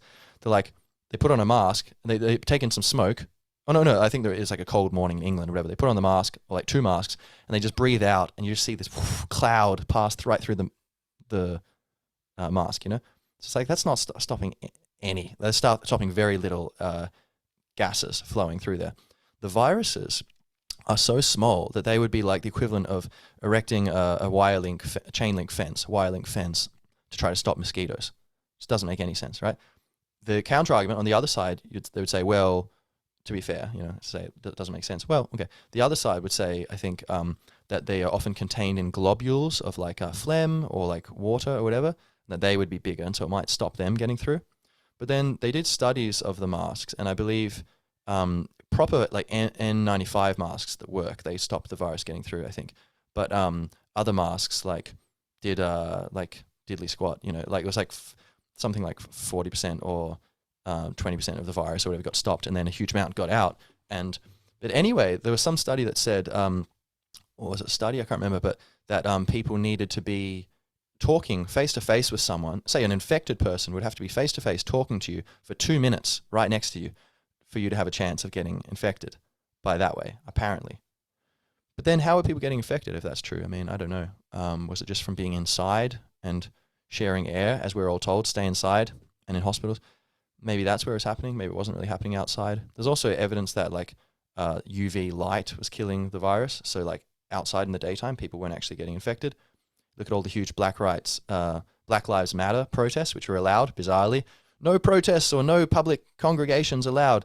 People were getting in trouble, for going surfing. And the cops were like, filling in skate parks with sand so people couldn't skate, and, warding off playgrounds so kids couldn't go play and stuff. But then you're allowed to go riot and burn down cities for some hypothetical, moral claim or whatever.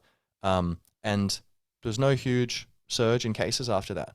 And that was allowed. It's like, I think that, so that's kind of interesting. But back to the masks, they were never used for viruses. In all the history of modern medicine, we've had masks for a long time. They were never used to when dealing with someone who's got the flu or even deadly viruses, because they knew they don't work. There was no evidence of it. And they used them for fluids, like during surgery, to prevent, say, the doctor breathing out into the open wound, getting some sort of water globules in there, or getting blood up, something squirted, getting on your face or something. So that was what they were used for. They weren't used for any like viruses.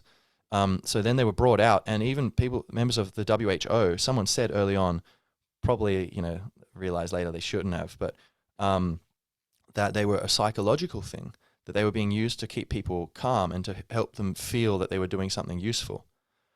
But that just seems kind of bizarre. Because you're not calming people down through the messaging on in the media, or telling people to go meditate, or, get better exercise. And then here's another thing, so there's a mask, and then so wearing masks was made mandatory, and I had a very hard time doing that. I felt like I was participating in a collective psychosis, and it really kind of hurt me. So to be honest, I stopped doing it. At a certain point, I just started, living in accord with the law of nature, you could say. So I followed the law of my conscience, based upon diligent, intense study of science. And I would like to think that would put me in good stead in a dictatorship. Say if I was in Nazi Germany, hopefully, and I'd do the same thing and not just follow rules because they're rules. But anyway, but it took me a while anyway. And when doing that, here's an interesting thing, right? I think a lot of people were doing it, and so you think, oh, everyone's on board with this. Everyone's wearing the mask. They think it makes sense. Oh, maybe I'm the crazy one. Or, oh, man, damn, maybe humanity is kind of just not really awake enough. Damn, you know? Or you start questioning yourself. But then a lot of those people, they look at you and they think the same thing. So how do we know who's wearing the mask because they want to and who's wearing them because they're forced to, you know? And so it was really messed with your head and made it hard to know, you know, what was going on.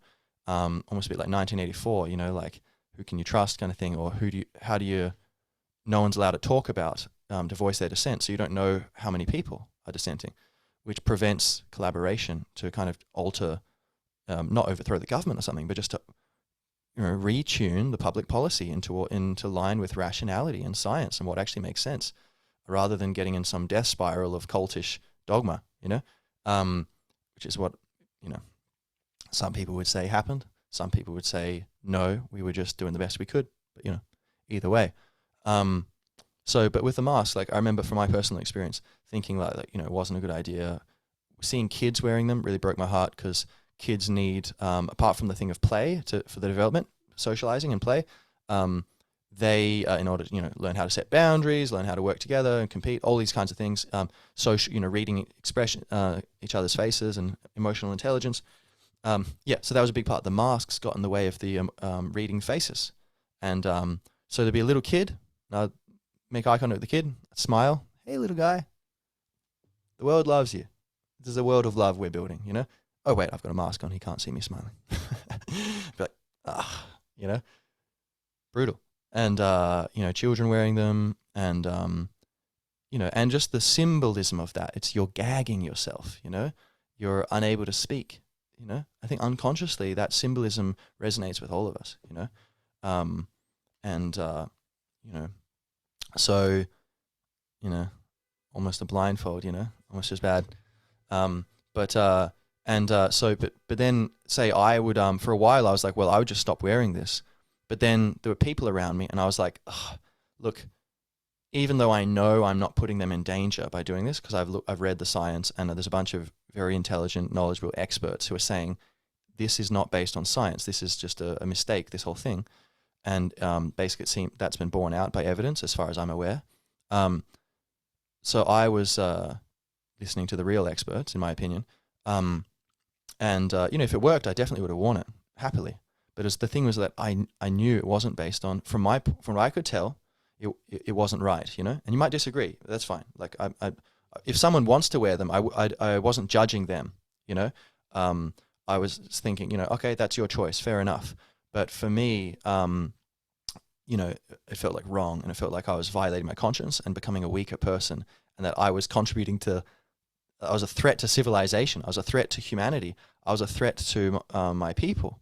I was a threat to love and goodness by contributing to this thing which is causing big problems, because I think, you know, especially for the children, and just in general, is one crucial linchpin of this kind of cultish behavior, from my opinion. So that's kind of like what I was going through.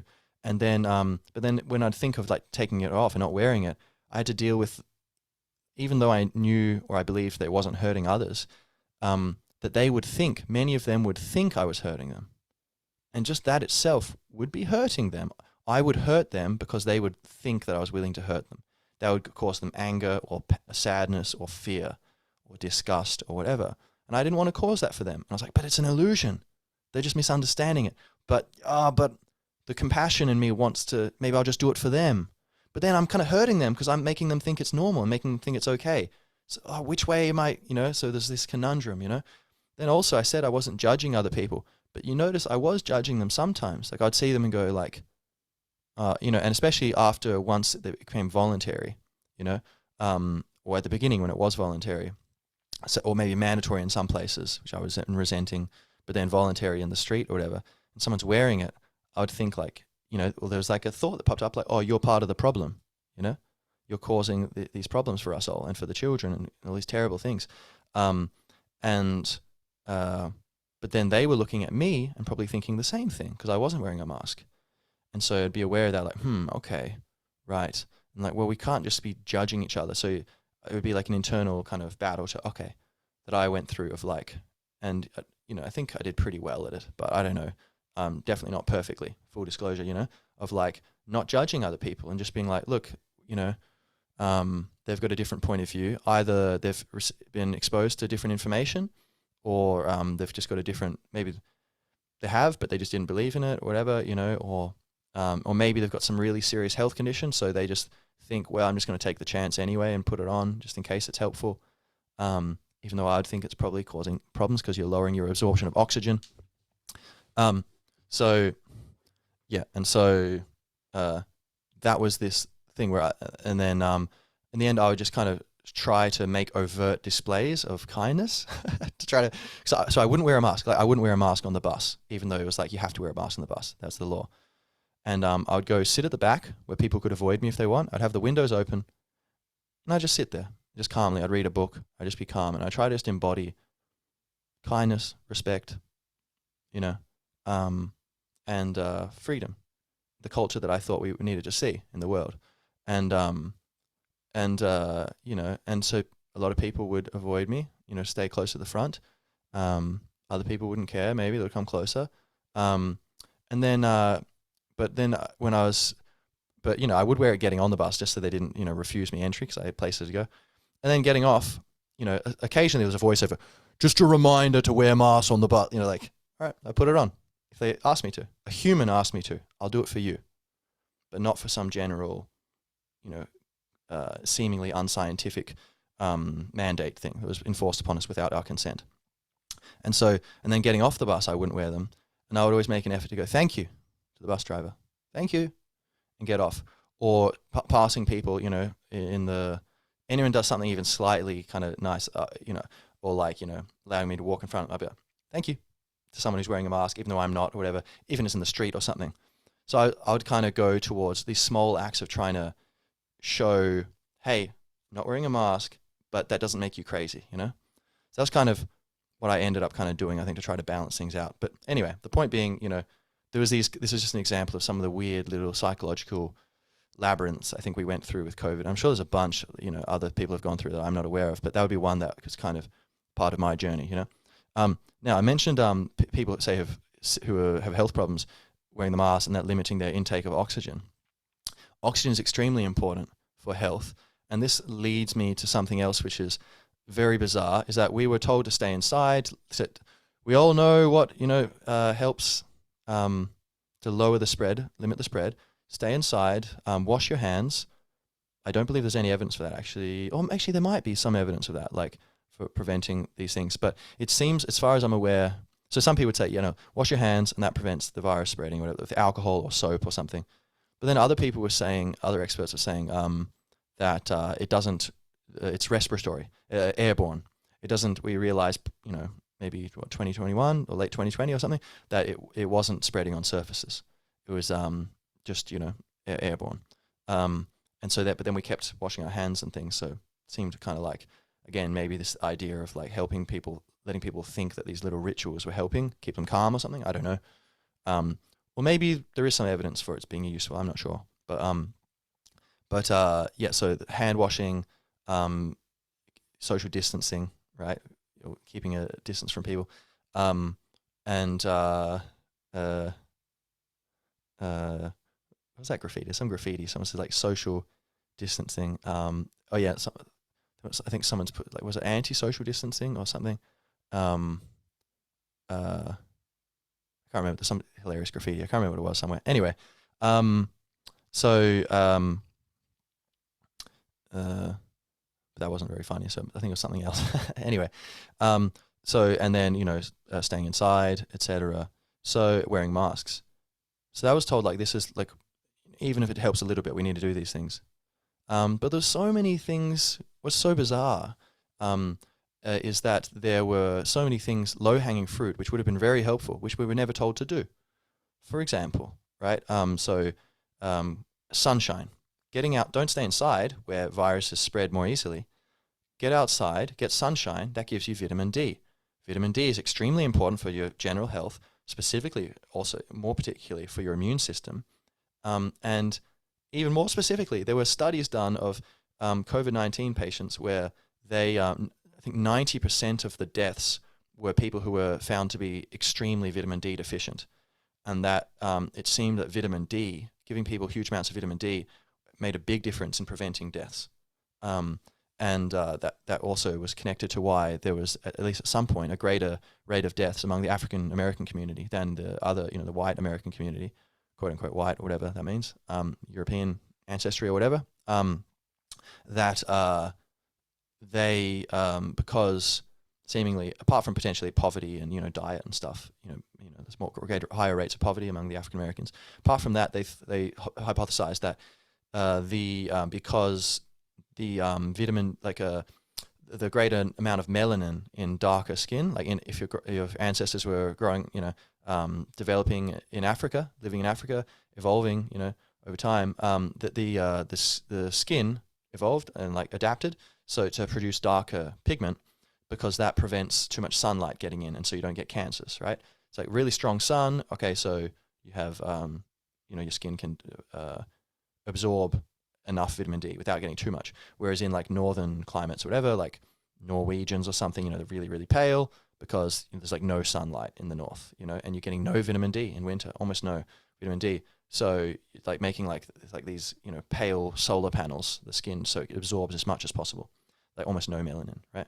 But then if you get Africans and move them to northern climates, then they will often have vitamin D deficiency. So they'll need a supplement or to get it through eating a lot of the right food.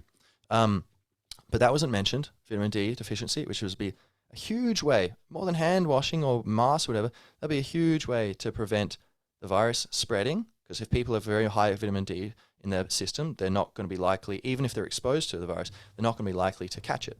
They're going to be less likely. And then also less likely to get sick and be a burden on the hospital system, or have it for a longer period of time and then spread it more, or to die. Again, being an even heavier burden on the system and dying and causing all the problems that causes for everyone, not least the person who has died. So that wasn't mentioned, which is highly unscientific and highly unusual. Also, nutrition, which is a general thing in medicine. Unfortunately, it seems medicine has become quite pharmaceuticalized, under the, there's all kinds of influence, where it seems for decades now, it's been increasingly moving towards a model of, surgery and drugs, basically. And not some, but then you have more recently, in recent decades, you've had this kind of rebirth of the traditional wisdom of as Hippocrates said, the guy who the Hippocratic Oath comes from, to first do no harm, and then, do good if you can, but first do no harm. So that's the oath that they take, the doctors. So he said, let food be thy medicine and medicine thy food. So, basically, the father of, medicine kind of thing, saying food is a very healing thing, and it's kind of natural technology we can use to heal ourselves. And a lot of the thing is, most health problems come from being out of balance with nature. You don't have enough of these, you don't have enough salt in your body, you don't have enough vitamin K, you don't have enough magnesium, these minerals and vitamins, fats, protein, in general, carbohydrates isn't a big issue, but having some energy through carbs or whatever. These sorts of things, having enough probiotics, maybe a good gut flora. This is all, nutrition has a huge influence on health. And so a lot of health problems have been healed and are being healed by, they're called functional medicine or holistic medicine, as they will contrast that with allopathic medicine, which is kind of the medicine which has been focused kind of on treating people like robots, like meat robots. We can just tweak things and it's all your genes is causing everything. But it's wait a minute, diet. There's so much scientific evidence now that diet has a huge influence. Diet and exercise, and sleep, and your mind state of mind, your mood, has a huge, huge influence on your health. And whether you and so you can start increasing your intake of nutritious food, start sleeping more, start exercising more, and you will heal your almost all of your health problems can be healed by doing this, and almost all health problems can be avoided by doing this in advance. But again, this was an opportunity which was missed. All the health, we're talking about burdens on the hospitals, all this general chronic sickness in our society, especially obesity, things like this. There's no need for judgment, but it was such a great opportunity to say, look, everyone, we're all in this together. We know this is scary. Here's something we can do. We can all get healthier. And that would have been an amazing way to two birds with one stone, limit the spread of the virus and prevent this thing kind of ruining us, and also kind of deal with this longer term problem, which we'd been struggling and scratching our heads about how to deal with. Wasn't done. Seems like a bit of a missed opportunity. I don't really see how you could, what the other side of that would be. Like, why wouldn't you have told people about that, except potentially that, there is a very powerful lobby. The pharmaceutical lobby is very powerful, both on government. In America, I think they're the number one, I think more even than the military and oil and gas, the number one lobbyer, and funder of election campaigns and maybe not election campaigns, but lobbying, spending huge amounts of money, wining and dining and, whatever, donating to politicians and trying to, pretty pro quo, one hand washes the other kind of thing. And then also advertising, I think CNN, 70% of their money, their advertising budget comes from, which is almost all their money, comes from Pfizer or the pharmaceutical industry. I think apparently in NewsHour it's even more. Then you have, in general around the world, a lot of media and governments there's a lot of influence of the pharmaceutical lobby. It's a very, very profitable business or industry. And, sure they do a lot of good, but then it's just everything, in moderation, including moderation, but everything in moderation. You can take fire is good for cooking your meal or warming your house, but it can burn down your house, or it can, you need to be, aware of how to use these tools, and so it seems like Big Pharma perhaps was lobbying. Maybe that's what, the overall, and they make a lot of money off this paradigm of if people are healing themselves, not to be cynical, but I mean, one side you could say, look, they just think they're doing what's best, and that's just humans doing what humans like to think that they're doing good, so they just think they're doing well, and this is just they're not aware of maybe some of the newer science that's showing that there's a lot of problems with, and that there's a lot of things that can be fixed through nutrition and lifestyle changes. But on the other side, you would have to admit that it's possible that it's going to cost them, the industry, to shrink enormously. A lot of people are going to lose their jobs and have to find new industries of something productive, find some other real problem to solve, which would be good for us, freeing up labor to go solve other problems for us. But in the short term, the individuals might not be happy because, we're losing our jobs. I've trained for this, I've got this reputation, I got the status, I got this comfortable, my lifestyle that I've worked hard to build, and fair enough. That, if everyone starts getting healthy, that's, this huge industry is going to shrink. It's like war. If the Americans didn't keep invading all these countries, this huge industry would just shrink enormously, like the military-industrial complex, which Eisenhower was warning about in his farewell speech, and JFK was warning about. Although they seem to stop warning about after that, interestingly. Okay.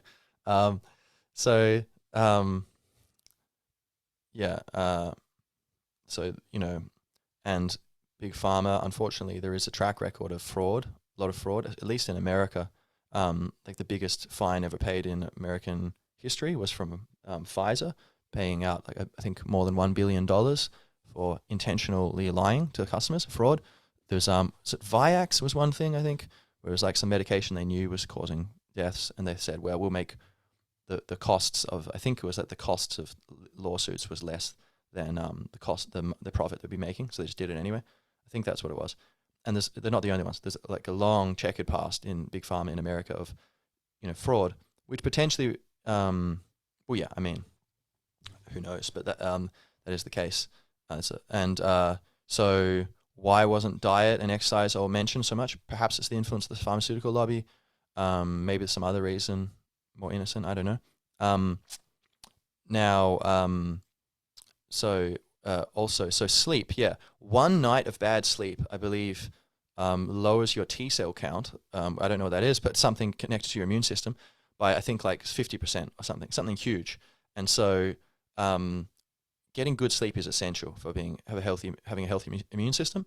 And we weren't being told that either. Follow the science. Well, tell us the science first, you know.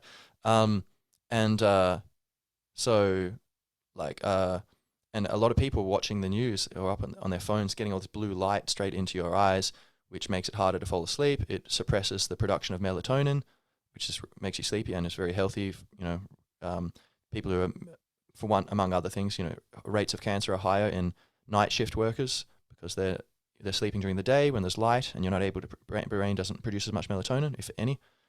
So both for getting a sleep and then also having a healthy regenerative sleep, you need to be sleeping a lot and ideally, not staring into screens close to bedtime. Maybe turn them off an hour or two beforehand would be ideal. And then,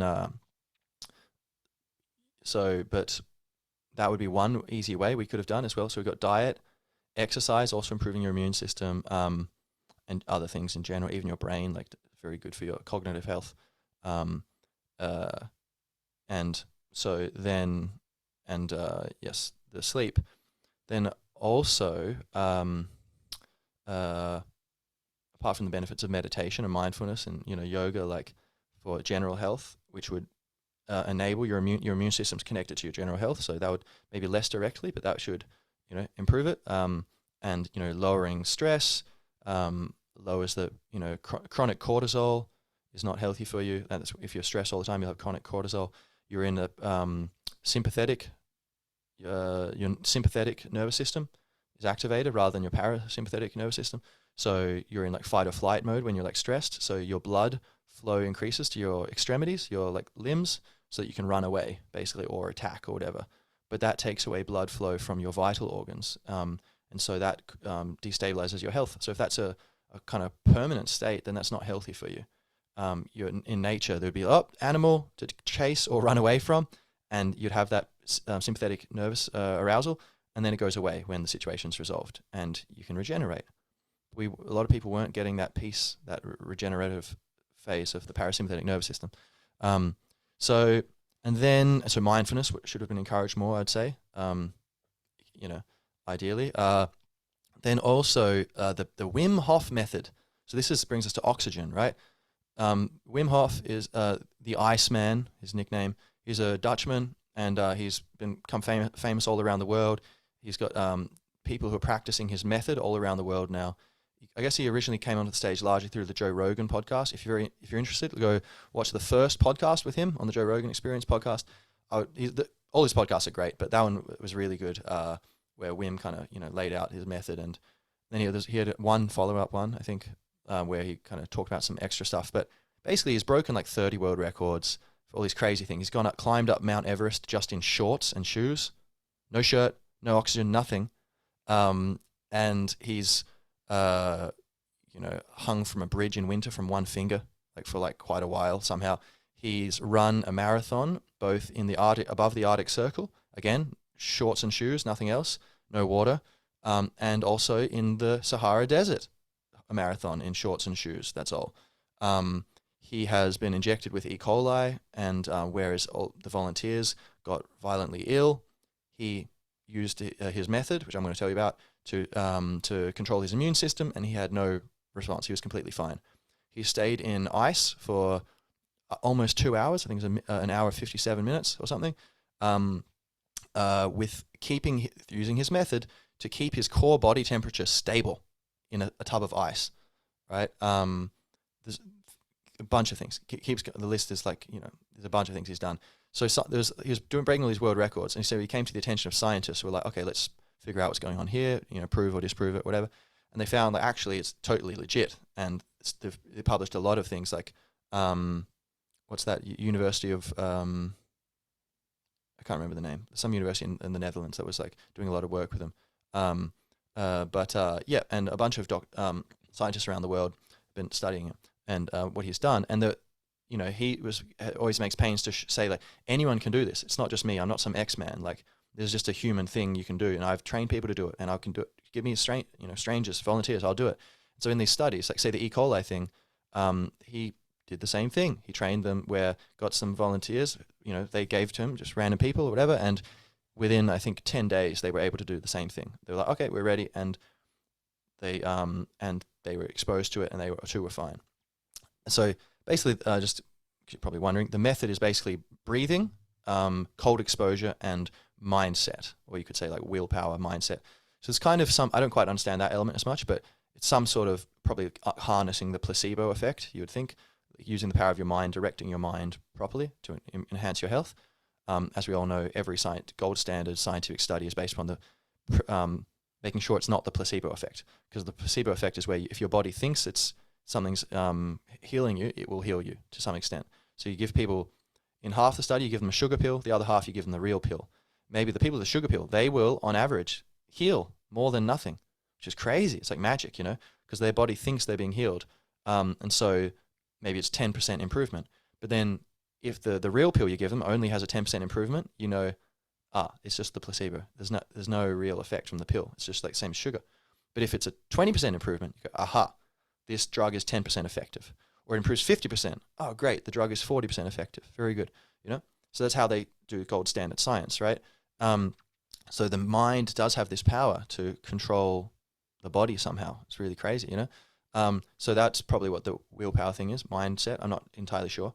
The other two, cold exposure, just exposing the body to extreme cold, whether it's a cold shower a day, it's very good for you, very fun. I recommend getting into it. Check out Wim's stuff if you're interested. Or, ice baths and stuff like this, going into, swimming in icy cold waters. A lot of athletes are doing this now. It's very good for you. It releases cold shock proteins, which is, I don't understand exactly what it is, but very good for your body and improving your immune system and general health. Muscle toning, fat loss, brain function, increases dopamine, so you can do that and have enhanced motivation through the rest of the day. There's a bunch of things very good for you. The breathing, like basically deep breathing, I did 3 rounds of it just before this podcast, just to help me get more into the groove. Basically, in each round, normally you do 30 deep breaths. So you go, etc. So you're breathing in 100%. Try it as deeply as possible from the belly, sort of belly, chest, head kind of thing. So fully in, letting go. Fully in, letting go. So you're not breathing out fully. Maybe breathing out just until you're relaxed, 70%, 80%, whatever. But then breathing in fully, 100%. And doing that, you do that like 30 times. You're basically charging your body up with oxygen. And so then you stop and you breathe out, and you just stay that until you need to breathe again. Then you breathe in. And you'll be able to do it for at first, a minute. Then round 2, a minute and a half. Round 3, 2 minutes. I've done it, I think 3.5 was my longest. And the crazy thing is you don't need to breathe. You feel totally fine. The thing is, normally we don't have any savings in the bank, so to speak. We need to be breathing in more. It's like you're working living hand to mouth with oxygen. But you can kind of have some savings in the bank, where if you're breathing deeply, you have a store where you could just stop breathing and you feel totally fine. Your body doesn't go into, oh, I need to breathe now. It's like, no, we've got plenty of oxygen, no problem. So it's very nice. I highly recommend it. It's very interesting at a minimum, But by doing that also, it makes your body turn more alkaline, less acidic. The pH level of the body changes. And it so therefore lowers inflammation, which is at the root of most illnesses. A lot, like eating too much sugar and carbohydrates, for example, like bread and stuff, for example, or too much alcohol increases inflammation. And that's where a lot of health problems seem to come from. Diet, too much inflammation in particular, as well as too much hydrogenated oils, like vegetable oils, like seed oils, like or trans fats. The problem there, or overly processed food, that kind of stuff. But inflammation is a big cause of like a disease, and the Wim Hof method directly addresses it. And so he was saying we should bring this, spread this even more, through, like, it's being adopted in schools and around the world. There's people teaching it in every country, or many countries, because it's been proven by science and by anecdotal evidence to be very easy and very effective at improving people's health. And he was trying to get it, of course, say, yeah, I'm here to help. Let's spread this, No one, kind of really took him on board. No governments, like, I keep track of him to some extent on Instagram or whatever, and YouTube, and there was no thing where he was mentioning, yeah, this government brought me online. So as far as I'm aware, no one was interested, which is very strange. And he was even saying with COVID that he felt confident he could be given it and he'd be fine because he'd control his immune reaction by basically through the breathing method. You're able to alter your brain chemistry, and so with enough practice, you're able to say change the levels of certain chemicals in your body, which can say something comes in. I don't understand exactly how it works, but the E. coli, that's what he said he did. Like he was use his breathing to kind of alter his brain chemistry in order to avoid some sort of kind of, I don't know, sickness response, and so he was somehow able to deal with it. I don't know, or maybe it was the willpower thing. I don't know. Anyway, but volunteers were able to do it, so I guess it would be the breathing, you'd think. Anyway, so he was saying, yeah, either give me the virus live or put it in, like, you've got a bunch of universities have my blood in a test tube. I've done my breathing and stuff, and they've kept a sample of my blood. Put it in there, see what happens, but no one was interested, which is so. Again, it's kind of seems like a sad missed opportunity, and I mean, a lot of people probably their lives would have been saved or injuries avoided, or the virus like not been better contained, and we could have gotten out of this nasty situation with all the damage we've already listed of lockdowns being less lengthy if these kind of things like Wim Hof method, diet, exercise, sleep, mindfulness were all kind of used. These simple, cheap things. And also less debt, we would have been able to deal with this problem much more effectively. Which then, okay, I suppose leads us to the discussion of the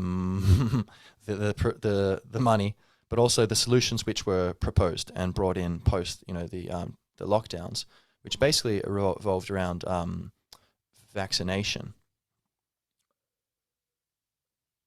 So, one thing to mention first is that apart from I've got nothing against vaccines in per se. I think there is definitely some people make the case that, but I think like these current vaccines, there's some issues. It seems to me. But again, we're not here to judge. We're here just to lay the things side by side. So I'm going to stick to that. But I would say apart from the vaccine, I think there were other medical treatments available, which is something else that was also censored, and I believe that was censored, and definitely kind of not encouraged, which is there was monoclonal antibodies, which were developed where, I can't remember exactly how they did it, but they proved very effective. I think they were given to Trump when he got COVID, so, good enough for the president of the United States, and I think he was given them. But and then there was these other combinations, like Dr. Peter McCullough, who's very eminent doctor, and he was a cardiologist. So, he was the most published person in history in his field in history. So, very, very, very active, hardworking, and intelligent doctor. So, his speciality is, I think, the connection between the heart and was it the liver, something? But there's some sort of like element branch of medicine, and he was like, the behemoth in that branch, and he's one of the sometimes regarded as like one of the foremost expert on how to treat COVID. So if someone's here, they've got COVID, what do we do? He seems to be the top guy who understands the theory and practice of what to do. And he saved countless lives through and directly himself, and then through spreading the knowledge to other people, these protocols. So yeah, he is an American guy. So he'd be using, I think, monoclonal antibodies, but then also I think nasal sprays. I think that was a preventative thing. Like there's like these chlorine or certain things like you can use where it's like a spray you put in your nose, and I think they were being used in Bangladesh or something, and very effectively where if you thought you're in danger of getting COVID, you could do it, and that if you got COVID, it would make it a far less severe syndrome. Like you'd have a far better response to it. They were being used. So this is medical interventions which weren't vaccinations, which were just also not really, encouraged or even talked about. So there's that. There was the monoclonal antibodies, and there was all these other repurposed medications where, often when there's a problem, the scientists and doctors will go, okay, let's try to use, I think, is it off-label use, where they'll say this might work. It kind of makes sense that this could have a beneficial effect. Let's try it out, and they'll do, because just this is a dangerous situation. We need to do something, and it seems like a kind of recipe of various drugs was gathered, and you could find it online if you look up Dr. Peter McCullough. He was on the Joe Rogan podcast as well. He's been on a lot of podcasts now. So, there's things like ivermectin, which Dr. Peter Corey, I think, Peter Corey, is it? Rory? Yeah, Peter Corey, I think, was talking about, although some people say that ivermectin's not been as effective as some people thought, but I don't know. Anyway, but the Peter McCullough, I don't think he uses ivermectin. He uses these other things, but and it seems to be pretty effective, actually, and including hydroxychloroquine. Great, you might think, oh, isn't that the thing Trump used? Isn't that like bleach? Actually, it's been used to treat river blindness in Africa, saving millions of people from blindness. I think it was an parasitic, I think, something like that. It kills some parasite. And so very safe, been used so many times. Was over the counter available, and it was used a lot. And it apparently does show effectiveness for COVID to some extent, I believe. So, but that, of course, is then lambasted and ridiculed. But as far as I know, I think it actually was effective, and to some extent in helping, and then so yeah, there are other things, but his opinion, he's this doctor, he's kind of saying, look, when he was kind of pressed on the bigger issues, his kind of opinion was like, well, I mean, he's kind of unfortunately forced to conclude there's a bit of corporate greed going on, and that there are all these cheap medicines which were like, the patents are over, so cheap would be cheap enough for the taxpayers to foot the bill. We could all have these things and kind of control the spread of the virus and help protect people or whatever. But they were, monoclonal antibodies that Biden administration prevented. Was cutting off the supply of them to different states. It's like, well, why are you doing that? Why don't you just let them do what they want if they think it's useful? So, unfortunately, that was, seems like that might be possible. That's also the conclusion of, I believe, Mike Yellen, he was the head of global head of research for respiratory illnesses for Pfizer. COVID-19 is a respiratory illness. So this man was the head scientist for Pfizer, okay, globally, for this, relevant to COVID-19. And he had a great podcast with Majid Nawaz, where on Radical, his show Radical, where he kind of, really crazy actually, but he basically laid out how the vaccines they developed for various reasons were just a terrible idea and are actually quite dangerous in his opinion. Now I'll have to say this because again, being balanced, and I'm not here to be doom or gloom or scaring people. I think in general, people are healthy enough that you can take substances which are dangerous or not that healthy, alcohol on up to even mild poisons or whatever, and you can be fine because the body is very powerful. So I think most people, even if that is the case, that these vaccines are can be dangerous for a large number of people, and that does seem to be the case, unfortunately, perhaps because they were rushed. Normally it takes 10 to 15 years to develop them. These took 1 year, and the trials were very short and a small number of people.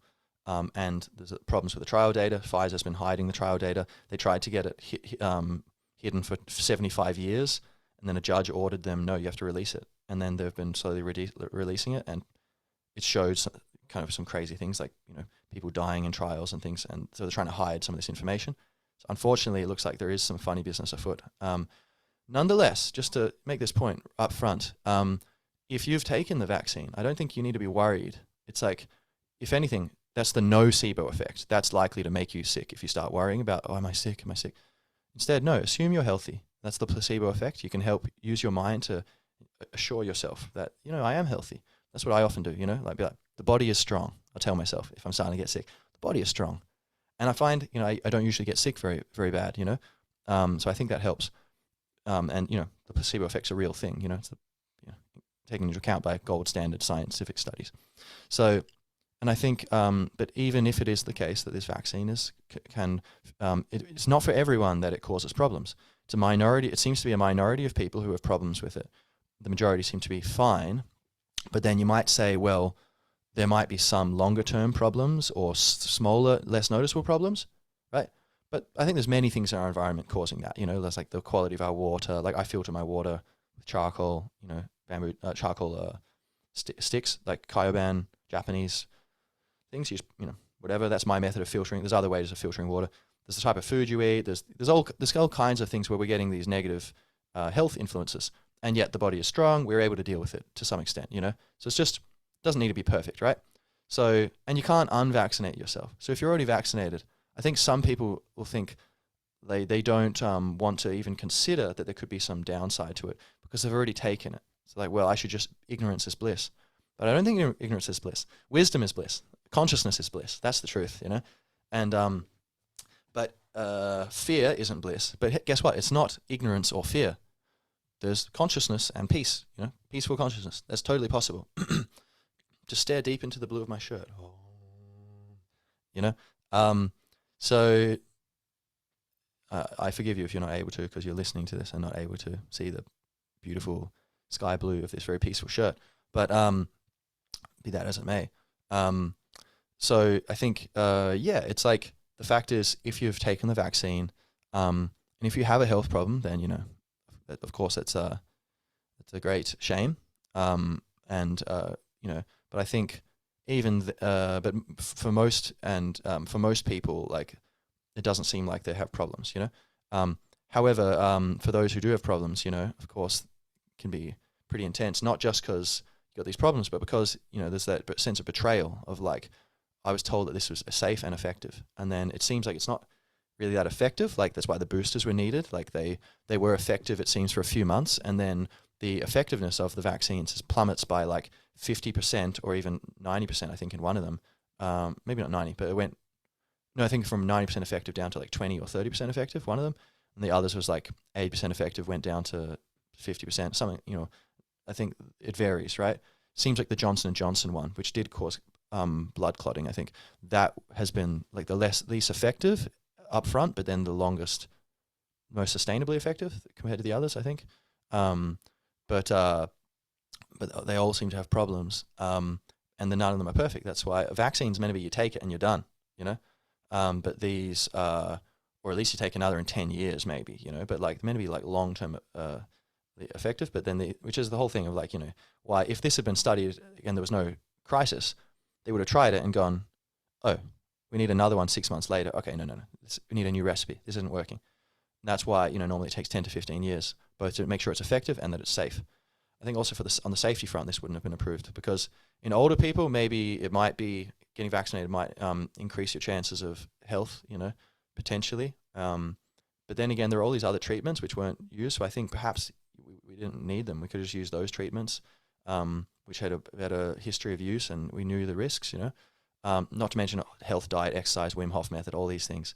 So I don't think we needed the vaccines actually, but nonetheless, if older people, to be totally balanced and fair, I think there's more of a case to be made that Alex Berenson, the journalist, former New York Times journalist, very interesting. He writes on Substack. You can get that for free. It's like Substack's like a lot of journalists have gone solo because their institutions have kind of gone rogue a bit and aren't allowing them to, kind of censoring them.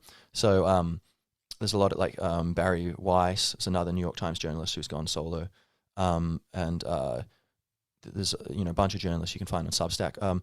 Matt Taibbi, really good journalist. And so some of them you have to pay for the thing, but a lot of them will have some free stuff and then some paid stuff. So check out that. Alex Berenson, very good. He got a book called Pandemia as well, which goes into a lot of the history of like the way this story's progressed and a lot of the craziness and the lies in the COVID era.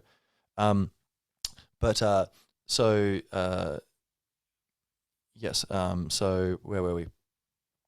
Saying that. Tell me, where were we?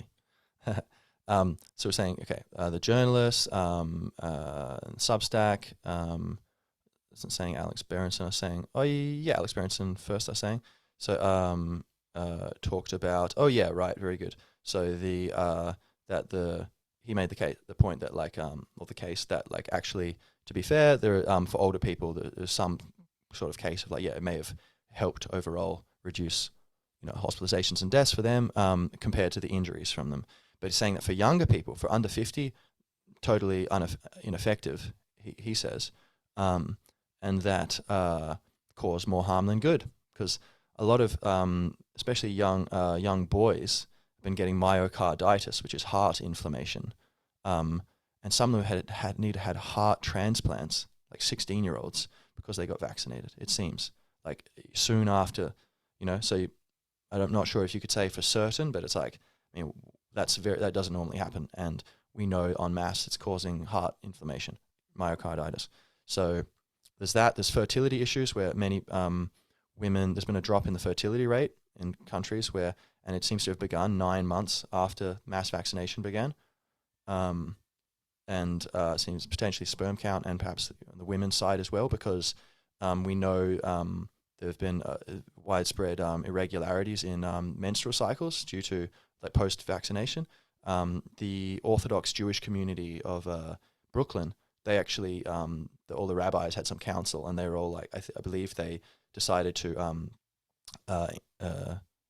encourage or discourage the vaccination among their community, because they were saying this is a threat to our future, ability to sustain ourselves and continue our project of our society. And so, but again, you got to balance this out. It's not everyone who's having these problems. It seems to be a minority of people, but there is a serious number of problems, and this was above everything else. This is what has been censored. This information, and you're called an anti-vaxxer or something. It's but you think, okay, maybe someone's an anti-vaxxer or something. Oh yeah. Let's take it one step back. Are we still in high school? Doesn't the fact that someone who's going to start calling names, resorting to labeling people in very simplistic ways and calling people names, that should be a red flag, I think, of maybe you don't actually know what you're talking about. Because usually if you have lots of good reasons why someone's wrong, is your first thing to jump to start just repeating one word at them, or do you start explaining giddily, excitedly explaining how they're wrong and getting out the juicy details? That's usually what people do who are in the right. And so when when you hear someone denigrating people and kind of character assassinating people and slurring people, I think it's should be backfiring. Rightly, that should backfire on them, where people should go, oh, okay, you're probably we need to look into this more, but that's kind of a bit of a warning sign, Normally people who have the facts on their side don't resort to name calling. And ad hominem, attacking the man, ad hominem, it'd be, you deal with the ideas, and what's that thing? Great minds, or strong minds discuss ideas. Average minds discuss people. Discuss events. Simple minds or weak minds discuss people. Something like that, I think. So I think ad hominem's kind of on the lower end of that scale. So yeah, okay. So, and there were of course Johnson & Johnson, I think, was withdrawn in the States because of heart. Blood clotting, or at least I think it was not recommended for people under 40, and then they made it under 50, I think. Also, AstraZeneca was removed, I think, for a similar reason, and Moderna, I can't remember exactly, but there's these issues that have popped up. Again, look at Majid Nawaz, his work, if you want. He's a very, very intelligent man, very knowledgeable about this, and he lays it out very clearly, more than I could. So if you want the details, look into that. But back to Mike Yellen, right, the head of Pfizer thing. He was saying not only, this is where I have to be just fully honest, right? He says not only is it seems like they were kind of encouraging, really after, trying to sell the vaccine and all this. That's not so much his angle. That would be more there's other people who could point that out, maybe clearer. Peter McCullough, for example, where it's well, there's all these other options. They didn't want to use them. Why not? They were suppressing them. Why? Doctors have been having their medical licenses revoked because they were not, towing the line, or Dr. Simone Gold is in prison in the United States because she leads this group called America's Frontline Doctors, who have been giving, through Zoom, they've been giving consultations on how to deal with COVID, like how to treat it, and drugs that you can get, affordable drugs, whether you're vaccinated or not. They've been doing this to people, offering this. And legal help to people who have been like, oh, you can't go to university if you're not vaccinated. Well, it's my medical choice, like I thought it was a free country. I feel like on balance, I don't want to do it. Like, no, you can't come, you can't work here, or you can't go to school if you don't do this. There's all this coercion, and people who have been at the receiving end of that, America's Frontline Doctors, I think, have been offering legal help, and they've definitely been using their legal branch or whatever to sue different, like schools directly, saying you can't do this. And then I think in California they had some victories like that where schools were forced to drop the mandates, I think, and other things like that. So she's been a thorn in the side of kind of whatever the powers that be that kind of want to bring in this mass vaccination thing and just one size fits all mentality. And that's the thing. Someone said, like, vaccines should be like, even if there's a tiny chance of harms, that should make it voluntary, because peanuts, we know a tiny percentage of people will die if you feed them peanuts. To mandate peanuts is a death sentence to a small number of the population. To mandate these things is a death sentence to a small number of the population, if we know that there are these problems that can occur. And now we know, so it seems like that's, but anyway, so Dr. Simone Gold is now in prison because it seems a bit like, I don't know, but I mean, I don't know the details of the case, but she was on, I think she spoke from a gazebo at the US Capitol, like building near there, like on the, so I think, the whole crowd had swelled forwards, into the building. Some of them went in. She didn't go in the building, although some journalists did, and they didn't get in trouble because they were on the right side or whatever. Then other people have gotten in trouble now and fined. And, I don't think they should have been doing that thing. That's definitely not a good idea. But it does seem like, say, she didn't go in. She was just there, but she went onto the site and she spoke and gave a speech about, how basically, like, a lot of this stuff has been fraudulent, deceitful, or else, it's either mass incompetence or mass corruption or a combination of both of the two. And she was kind of I don't know the details of her speech, but she's talked about this before. And basically there's something which got censored where the White Coat Summit, where I think in 2021, was it, or 2020? I think 2021, her and a bunch of other doctors in white coats, the priesthoods, robes, she go, oh, whatever you want, expert, you know what's right, they kind of tap into that part of our brain, like that looks, the priesthood do what they want, the white coats, they went in front of, I think the Capitol building, yeah, and in 2021, right, so before all this, was this after this?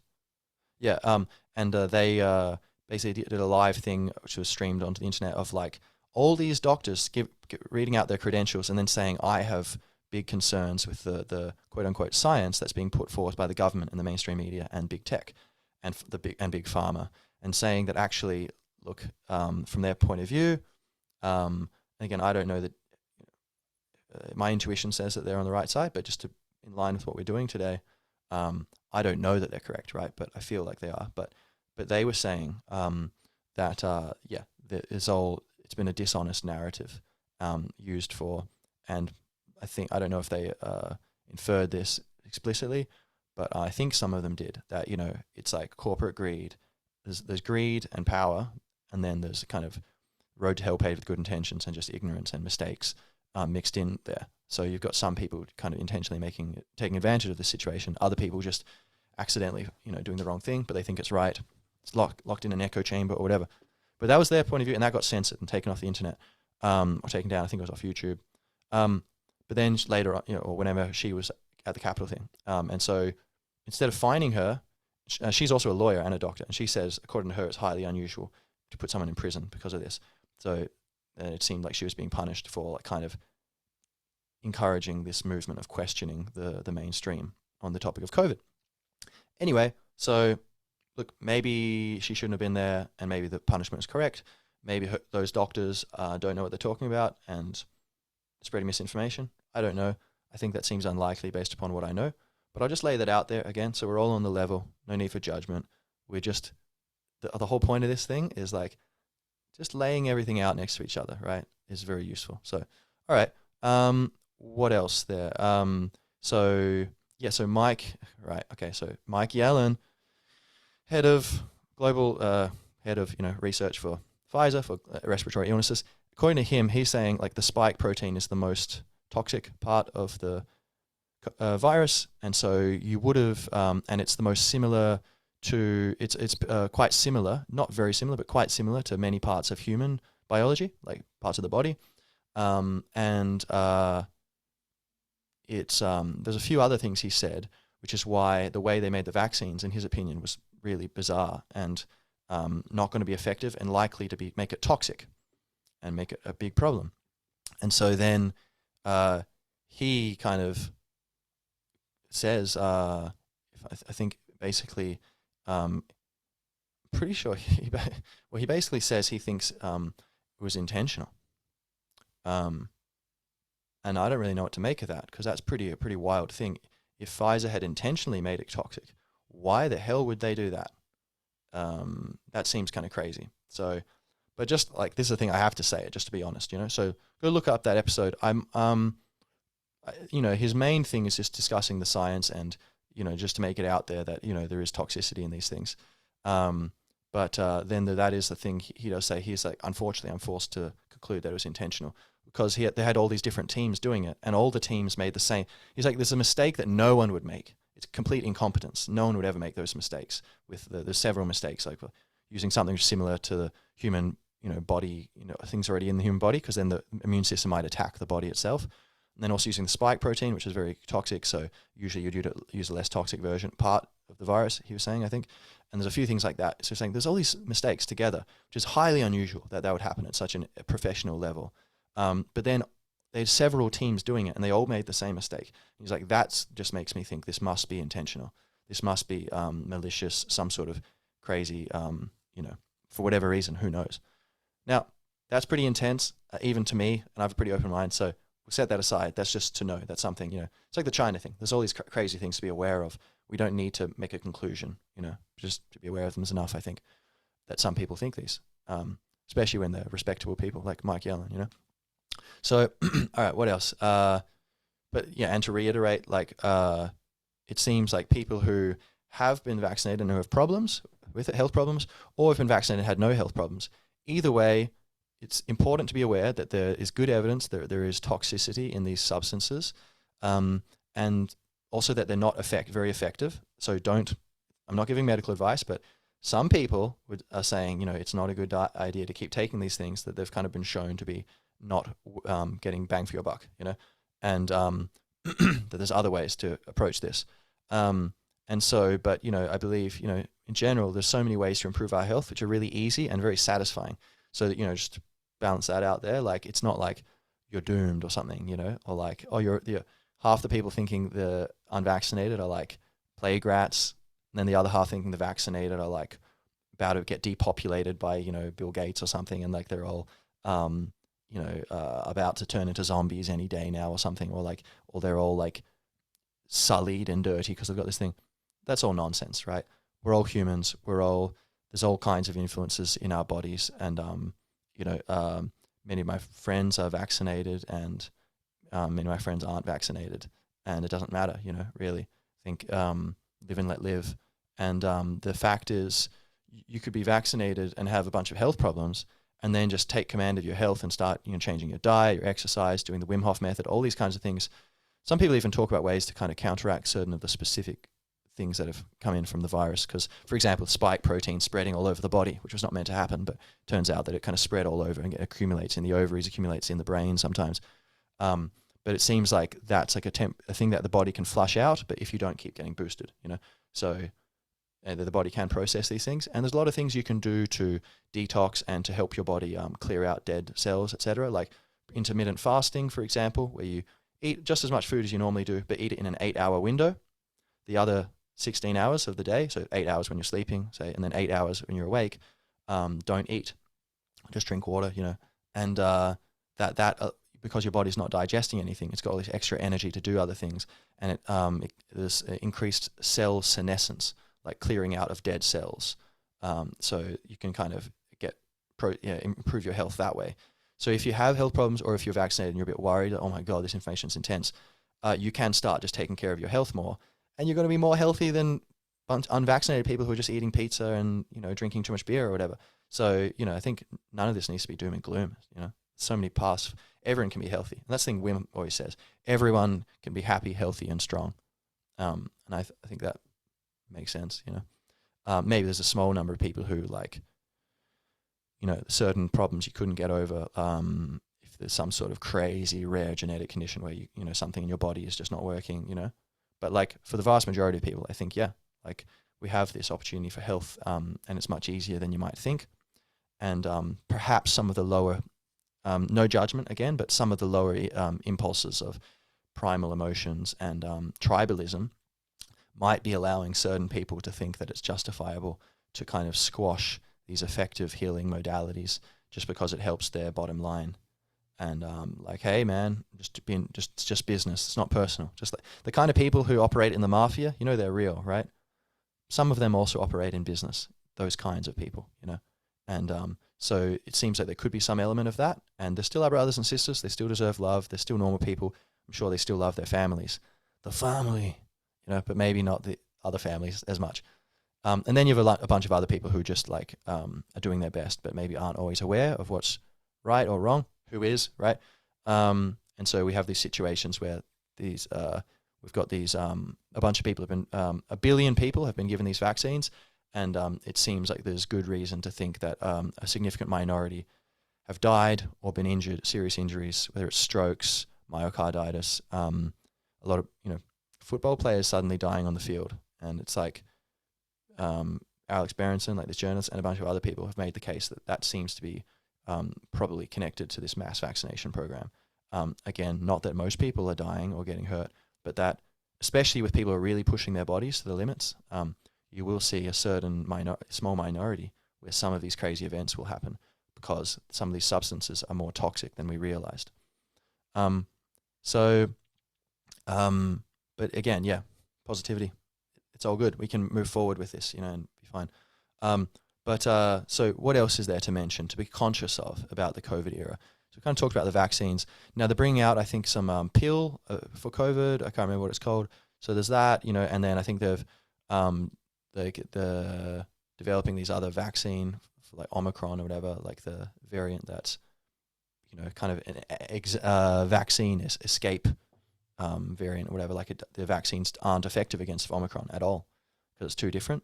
And kind of makes sense if you give everyone this vaccine and the virus is like, okay. And so the versions that mutate that aren't covered by the vaccine are going to suddenly flourish, And so that seems to be what's happened. And basically it's all Omicron. But Omicron seems to be far less dangerous than the original version. And the original version was already, probably made in a lab. So maybe there's a wild card of, okay, maybe that's not some just normal like cold or whatever. Maybe we need to be careful to try to avoid it if we can. But still, the death rates seem to be similar to the flu. But the Omicron seems to be even milder, right? So, but nonetheless, the original vaccine's not effective against it, as far as I understand it. We all know so many people who have been vaccinated and then they catch COVID again. Fauci, double vaccinated. I think did he get it twice? Was it?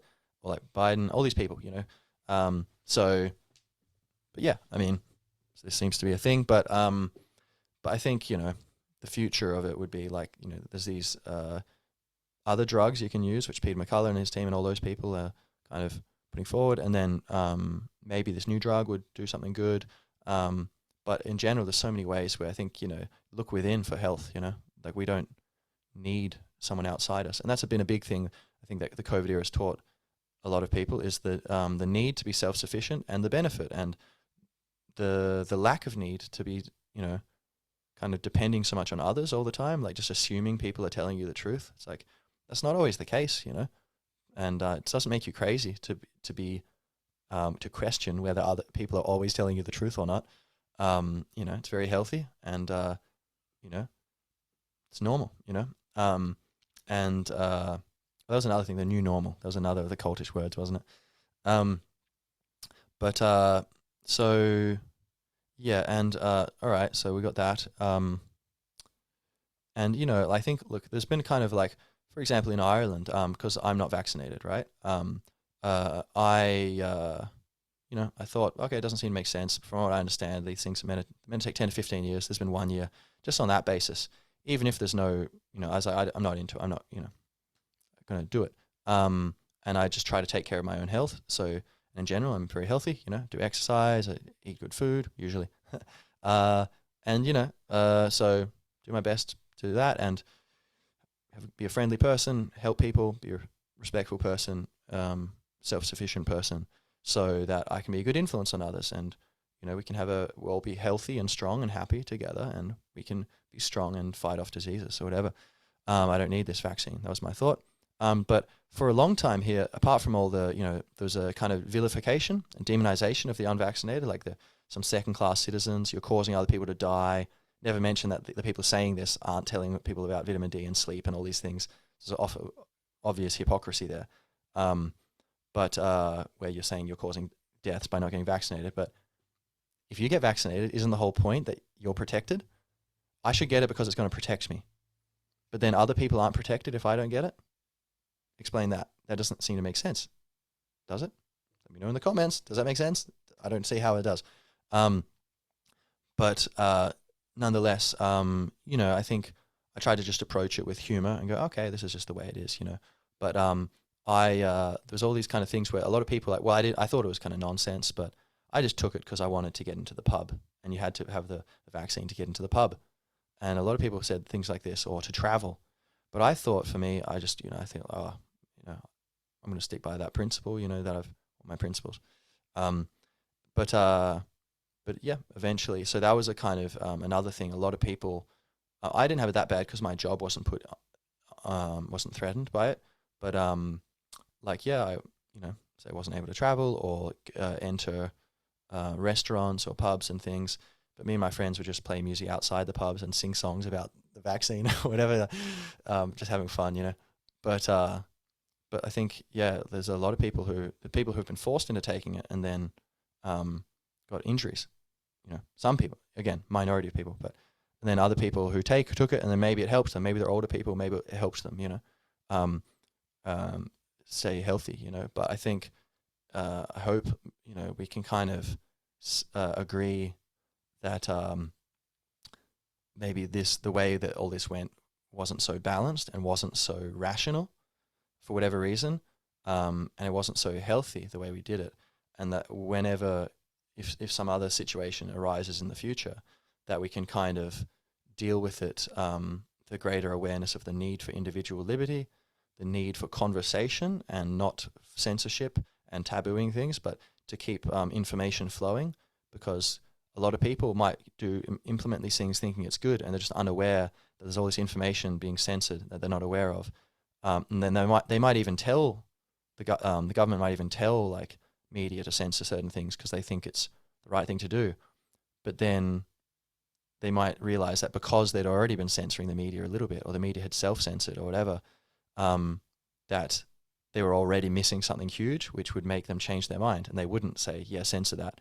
Maybe if there was something they weren't aware of because it had been hidden, that if they knew it, they would go, ooh, no, let's not send that email to the media, or let's not kind of hint about these things, So I think in the future, more open communication is very important. And another thing I didn't mention before about self-censorship is just the fear. I think a lot of people sensed that this wasn't just mass ignorance, that there was an element of malice and domination and basically a power grab, a coup d'etat. And that's a pretty wild claim, and I don't say I know that that's true, but if you ask me, I'll be honest with you, I think that's more likely than not. I think a small group of people did either make use of this crisis or create this crisis in order to get more power. And anyone who understands the history of, like, say, the war on terror, the war on drugs, the general growth of the state, and how the government's become more and more involved in our lives. Like, look up what's his name? What's his name? Something Rousseau, Mike Rousseau, whatever. Mad as hell. The things he was talking about back in the 90s about what was happening with the growth of kind of totalitarianism, or maybe not totalitarianism, but like the growth of dictatorial powers of the federal government of the United States. And you look at Edward Snowden revelations of how, they've been spying on the world. There's a lot of things where a lot of people were already kind of aware that there's some poison in the well, and there was some foxes near the hen house. And I think at first a lot of us gave the benefit of the doubt, assuming that this was all good, and got swept up in it, but then started to see like, oh, wait a minute, things aren't making sense. Why would they do that? Why wouldn't they talk about vitamin D? Why wouldn't they do this? And why are the vaccinated are meant to be protected? So why, if everyone just gets vaccinated who wants to be, then why can't just the unvaccinated go into restaurants as well? Why? Because if you're protected, then what harm could there be? It'd just be if you get sick and you're unvaccinated, then it's just, okay, well, we told you, so that's your response. It's your fault. Why aren't we preventing them? It almost seems like it's pressuring them into getting vaccinated, which is what I think Fauci or someone else, some high-ranking official said that kind of recently. I think Fauci saying, the lockdowns were kind of intended to encourage vaccination, which is absolutely wrong, right? It's not right. So, but it seems to be what happened. Does kind of make sense. And it's not too much of a stretch of the imagination to think that people who think that they know better than others might want to do that for the greater good, quote unquote. And also other things that didn't make sense as well, like in restaurants, like the staff wear masks, or you wear a mask when you go in. If you don't, then people go, oh my God, what are you doing? But then you sit down and you take off your mask and you eat. And it's like, oh yeah, it's like a fire, the COVID's only just floating up above. But if you crouch, what if I crouch and I kind of like, I crawl into the room without a mask? Would that be fine? Would that be safe? I'm like huffing and, but I'm below the COVID cloud, So things which didn't quite make sense. But potentially makes sense if what was really going on is this was about control, social change, and using also trauma. The mind is more malleable. There's greater, as I understand it, neuroplasticity, like rerouting like the pathways of the mind and the way kind of process information and think about things. Neuroplasticity is greater during trauma because I guess something serious has come in, so you're able to rewire yourself to adapt. And it seems like there's a lot of trauma encouraged. Meanwhile, a lot of social programming seems to have been putting forth through the media. So there's a reasonable case, I think, at least, even if you don't think it's true. It's good to be aware that some people are making this case and that you need to be ready for that if you're going to have a conversation with someone. And what are you going to say to that if you disagree? Can you prove them wrong? Is there something they're missing? But that is the case people make. Why do some people think there's some sort of grand conspiracy and that there's some sort of power grab? Well, because a lot of things don't make sense on their own. It seems very contradictory. And then it is interesting that Pfizer, for example, normally make $1 billion a year on a new product if it's very good. That would be very successful. And they made, I think, 30 or 33 billion in 2021, and like 2022, I think the same. Now it would be less because people aren't taking it, right? But and that was without any marketing, because everyone's just going to take it from the government. That was done, and without any, they were indemnified from damages. If you hurt people, the taxpayers will foot the bill. So, like they can do it even more quickly and more cheaply because they don't need to be so careful about doing it longer with a larger number of test subjects and more diligently checking things. So that's, huge amount of money. How much, what's the largest amount of money you've ever had? Is it 30 billion? It's a huge amount of money. It's crazy, And that was on the table. And then there's all this other money from the lockdowns and things. But I think, do you think some people are so selfish and ambitious that, like the greatest paragons of quote unquote capitalist greed, although normally I think capitalism is quite beautiful, but crony capitalism, where you're coordinating with the government and controlling things and regulations to make yourself money, that's terrible. I agree. That's like fascism, essentially, crony capitalism.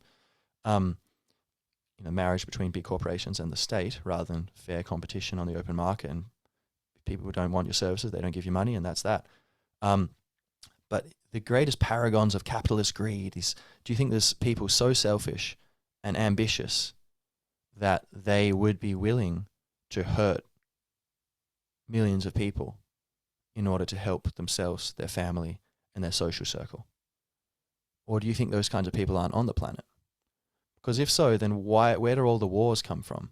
Where does all the corruption around the world come from? Where does all the history of where does the mafia come from? If those people don't exist, explain all those other things. So it seems like those people do exist, and why wouldn't they try to climb? Like, I can go to what am I going to do? What are you going to do? I don't know, what are we going to call them? Carl. You can go into the mafia.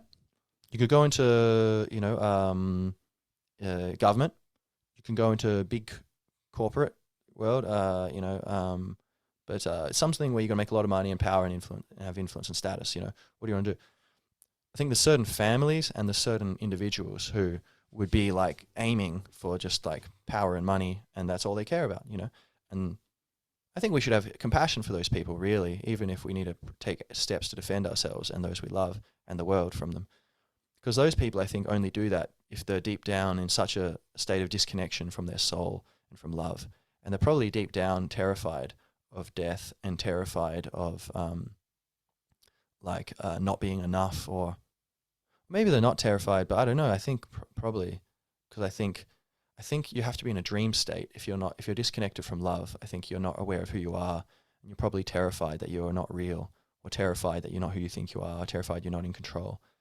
And the ego is never in control, really. So, whereas love is kind of this awareness that, yeah, you're not in control, but you are, because you were everything. You're kind of connected to everyone, and it's kind of humbling, and you have to let yourself go, kind of let yourself disappear, sort of into the crowd. But then you gain the world, So I think we should have compassion for those people, and I think they are there, and I think more likely than not they played a role in this whole thing. Some of those people. And not the whole thing, but I think most of it was just well-meaning people, or people who didn't understand what was going on. People were trying their best but making mistakes. But it seems like there's a good case. Again, I don't know. It's totally possible that they're not. I'm just lacking certain information which explains it. But it seems like, from what I understand now, the most likely explanation, more than 50% likely, would be there was certain malicious, corrupt individuals using this to get billions of dollars and a lot of power over people. And you look at the World Health Organization saying, yeah, we need a global treaty where we can declare emergencies. And, it's like, they're declaring monkeypox an emergency, and it's like 95% of cases are homosexual men having unprotected sex. And you get like blisters, and then they go away. There's no deaths. How is that? And their own World Health Organization's own committee investigating it said, no, we wouldn't recommend making it an emergency. And then the superiors did it anyway. And then Biden made it an emergency. And it's like, what's going on? Like, or just very bizarre. So, and then you have the whole thing of the World Health the WEF, the World Economic Forum, the WEF, as the Dutch call them, who a lot of people have become more aware of, because of the pandemic, whereby they've been talking about the Great Reset and this thing of, we need to use the pandemic to, it's a great opportunity to reset the global economy, so that basically, in a nutshell, moving towards where rather than that basically corporations and bureaucrats, unelected experts who are very smart and knowledgeable and know a lot about these things, will manage the world for the benefit of the environment, the economy, to avoid economic crashes and global health. We're going to have these experts manage everything. That doesn't really sound like democracy. That doesn't really sound like the traditional values of Western civilization, which, look, black and white, Western civilization is not perfect, but why does everyone want to come here? There's prosperity and respect in general, respect for the rule of law, and less corruption in general. Property rights in general are respected. The government can't come and just take your stuff like they can in China or corrupt countries, There is for sure corruption where, very wealthy people, there's one rule of law for us, one rule of law for them. People seem to break the law and nothing happens to them. Executives in big pharma, for example, are fined, the company is fined huge amounts of money, but then the individuals, even though they've killed lots of people intentionally, like not like they're like, oh, it's fraud. We know there's going to kill a bunch of people, but we'll make more money. Okay, we'll do it anyway. That's happened a few times. None of them get sent to prison. It's just the company pays. Companies made 10 billion and they pay 5 billion in a fine, or 1 billion, whatever. So even the company's making a profit off that. So there's obviously one rule of law for the very wealthy, which is so that does happen in the West. But the traditional, in general, the West is a place that still respects this idea of freedom and liberty, and that you have all the rights unless they are stipulated in law as you're not having them, and they will only happen if it's basically, as John Stuart Mill said on Liberty, basically you can do anything you want so long as you're not harming others. We can all do anything we want so long as we're not harming others. When there's conflicts, that's where the law comes in, and it's brought to a law and to a court. And in common law, English common law, there's a case. This is what it's gone to America and the Anglophone world in general, right? And even Dubai's adopted this recently because they think it's very effective for many things, including business. And they seem to have been flourishing due to that, like becoming more of an investment center. But the British common law, if there's a conflict between people's freedoms, then that goes to court, and there's a ruling, and they say, okay, based on the facts, this is the relevant legal principles, and this is the answer. Okay, and so the conflict's resolved, but it creates a precedent. So if another situation appears, they look to that and they follow it. However, you can appeal to a higher court, and then they might say, yeah, actually, this isn't exactly the same situation, and they might say, yeah, okay, no, overturn the decision. Or they might say, that previous decision was wrong. That shouldn't be the precedent. And so you've got a hierarchy of more experts. If needed, the conflict gets raised to a higher level of expert, but they themselves are kind of born out of this network of courts, and it goes up and up. And so you have this hierarchy where decentralized decision-making is kind of resolving conflicts. But the people have all the freedom unless it's necessary to take one or two away via these kind of precedents of law. And so that doesn't seem like what this World Economic Forum kind of thing's all about. You look at, there's a lot of shadowy stuff where they've been, he's on, Klaus Schwab, the head of the World Economic Forum, is on tape, you can look it on the internet, saying how they've penetrated cabinets around the world, including Justin Trudeau. Half his cabinet, he said, was, kind of former young global leaders of the World Economic Forum, or like people who had some connection with them. Seems like a conflict of interest, but that's just me. And Macron in France, and even said Putin even was a former young global leader. So all these kind of strange things like this, where it's like, okay, and all these governments are doing things which are in line with what the World Economic Forum kind of wants, with this kind of increasing centralization and bureaucratization of society. And they kind of say the Great Reset is largely, there's this video they had, you will own nothing and you will be happy. And just crazy, but that's a real thing, and the idea is they're saying, kind of advocating, the idea of that we won't own things, you'll rent things, and that'll be better, more efficient. Who are we renting it from? Is it the government, or is it big corporations? Are you giving up all your money, Klaus Schwab? Let us know. Somehow I doubt it. And if it was the state, isn't that just communism? Like, are we doing that? Or kind of fascism, or kind of communism? But, were you serious that people wouldn't essentially just turn that into a monarchy? Someone would just take control of it and it'd be just a dictatorship? The whole beauty of our system, and this has been spread around the world, and I think the United Nations task force figured this out, or Bjorn Lomborg's work, when he's dealing with and I think Matt Ridley and Marianne Tupy, these kind of people who have been working on how to deal with among other things, how to deal with climate change, and that kind of thing, where it's all this alarmism of we have to give up all of our power, let people starve, stop using so much energy, which will cause people to starve, because cheap energy means you can work more. If you raise the price of energy, you're raising the price. You're basically, energy can be transferred into work, so you're making it harder for people to basically work and make money and have livelihood. And so they admit, a lot of these people, that it's going to cause, mass poverty, and a bunch of people are going to die. But that is worth it for the future of climate change or protecting things. But you've got people doing this, and then these kind of people, like Beyond Long Work, etc. Their point is that actually no, that's backwards. Like, you need to make people wealthier. You make the poorest people wealthier, and that's how you improve the environment.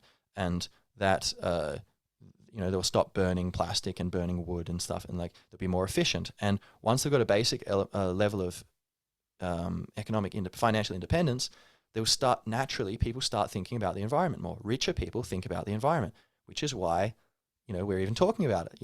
Because we're wealthy enough to think about it. And poor people, if you make them richer, they will start thinking more about, okay, I've got my basic needs for me and my family dealt with. The river is polluted, though. I never noticed that when I was just struggling to fill my belly. But the river is polluted. Maybe we could do something about that. The problem-solving nature of the mind, which is why so many people have depression and anxiety. I think a big part is just the mind's constantly looking for problems. And say there's no problems, you'll find problems. That's one part of it.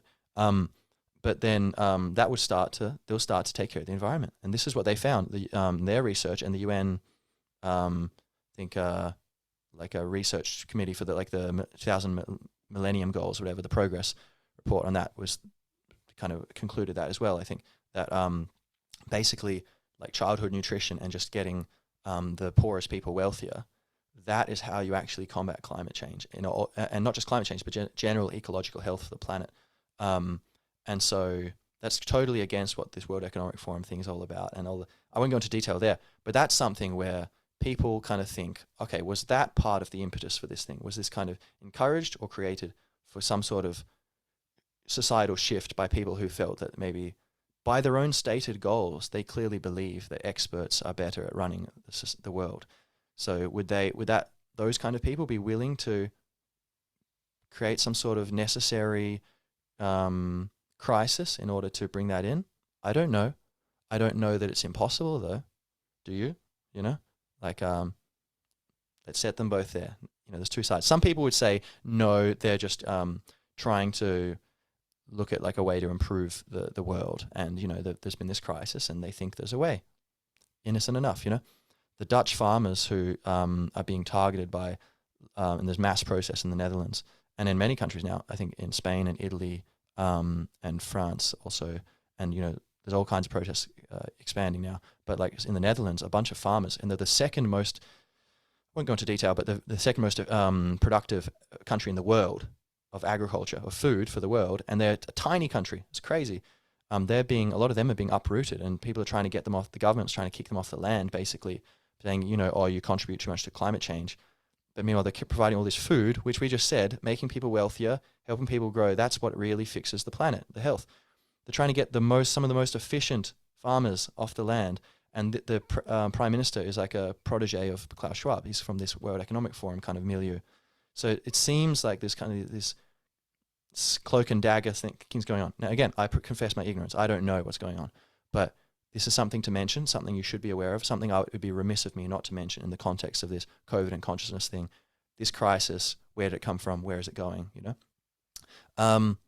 But who knows there, right? And then another thing to mention is apparently there's a famine coming. Apparently there's a global famine coming. And that maybe the wealthier countries will be fine, more or less, but it's estimated that between 100 and 1 billion people in the poorest countries are going to be in extreme food scarcity this winter.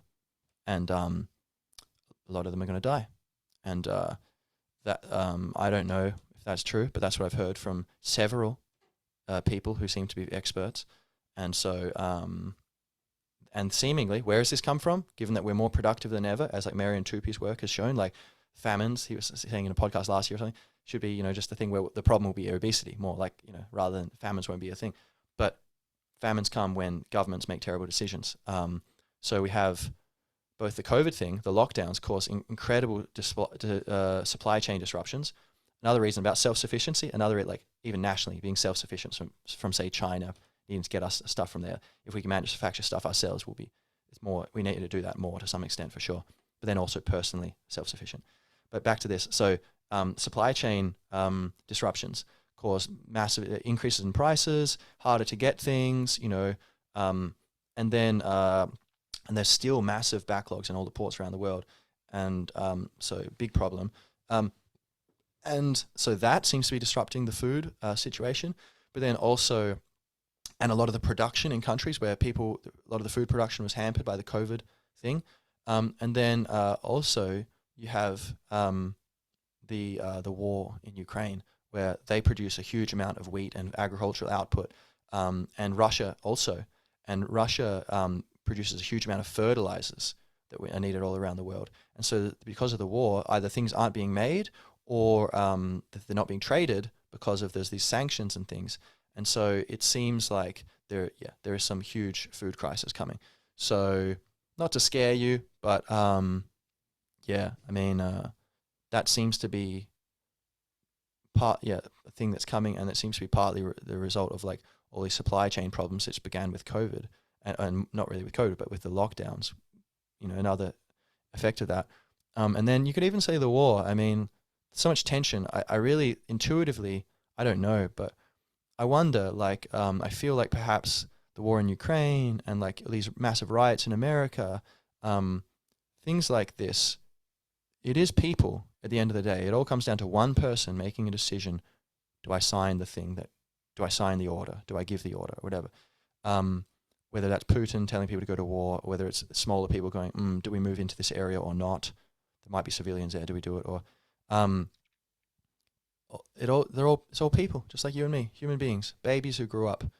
And our state of tension or relaxation alters our ability to access common sense and an understanding of consciousness and conscience. And so I do wonder if COVID is also partly responsible for this war, or maybe it wouldn't have happened if the whole, the people hadn't been put under this intense psychological, physical, economic, and cultural stress, I guess. So, yeah. All right. Let's see. What else is there to mention? I think we've kind of talked about a lot of the stuff.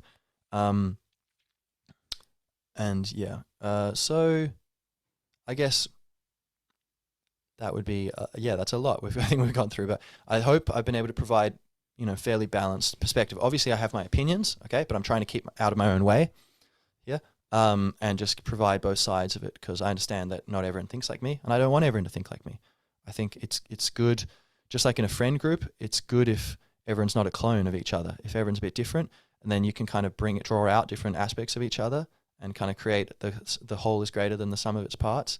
And music, same thing. You don't want people playing, even if you're playing different melodies, right? So you got these harmonies. It's better if one's bass, one's acoustic guitar, one's electric guitar, one's like a keyboard. That just makes it more interesting, these different tones. So I think with friends, with aspects of your own personality, just seeing things from both sides inside your own head, being different versions of yourself, kind of, which is another good reason to be around friends, and have that diversity of your own character, and your own friend group. And then also as a society, having people who have different opinions, it's vital and it's very enriching, I think. And so, that's it. I think it's very useful if we can all kind of just try to take on board and be conscious of as much as possible before we make the step of making conclusions, just to get all the information first. Like any good person, in the government, a bureaucrat, or, a business person in a business, or someone who's, working in a spiritual or religious organization, or like an NGO, or in a family, or whatever it is. You get all the information together first. You research. You get all the information. Okay, do I have everything together? Because I might draw some conclusions with these things, and then you give me one extra document, and I go, I need to start all over again. This changes 3 of the 15-page things I have here. So you need it all together, and then, and then you go through it. You kind of put them all side by side, okay. And then you kind of reflect, and you might go sleep on it, and you let it integrate, and you kind of, okay. And then you can start to notice patterns, draw potential conclusions, Okay, then you have maybe 3 different versions of what might be going on and what might be the problem and what might be the solution. Put them next to each other, kind of like maybe go sleep on it again, go integrate it, and kind of think, all right, which of these is really most, close to reality and wisdom, and so that's, I think, what the COVID thing. I think it's an invitation. It's such an intense situation we're in, and it's kind of mostly over, but still here to some extent. Like there's still, like in beautiful parks, you still have social distancing, like scary little signs and stuff. And it's like, why is that still up here? Like that's putting out bad vibes. It's not good for us. Or like in cafes, some of them still have these screens up, which is very bizarre. Or like in big stores, and it's like Minority Report, futuristic, weird kind of vibes of like these plastic screens everywhere, even though we know that that's not doing any benefit. Even if the virus was dangerous, that wouldn't be helping. And the virus, and by dangerous I mean like more than like the level of a flu or something, which we never did these things for before, right? Screens and things for the flu we didn't do. So that's still lingering to some extent, and still, I think, in our hearts. And I think still a lot of people, there's this sense of detachment from other people, and maybe even detachment from ourselves, if we have allowed ourselves to believe in things which deep down we actually knew doesn't quite make sense.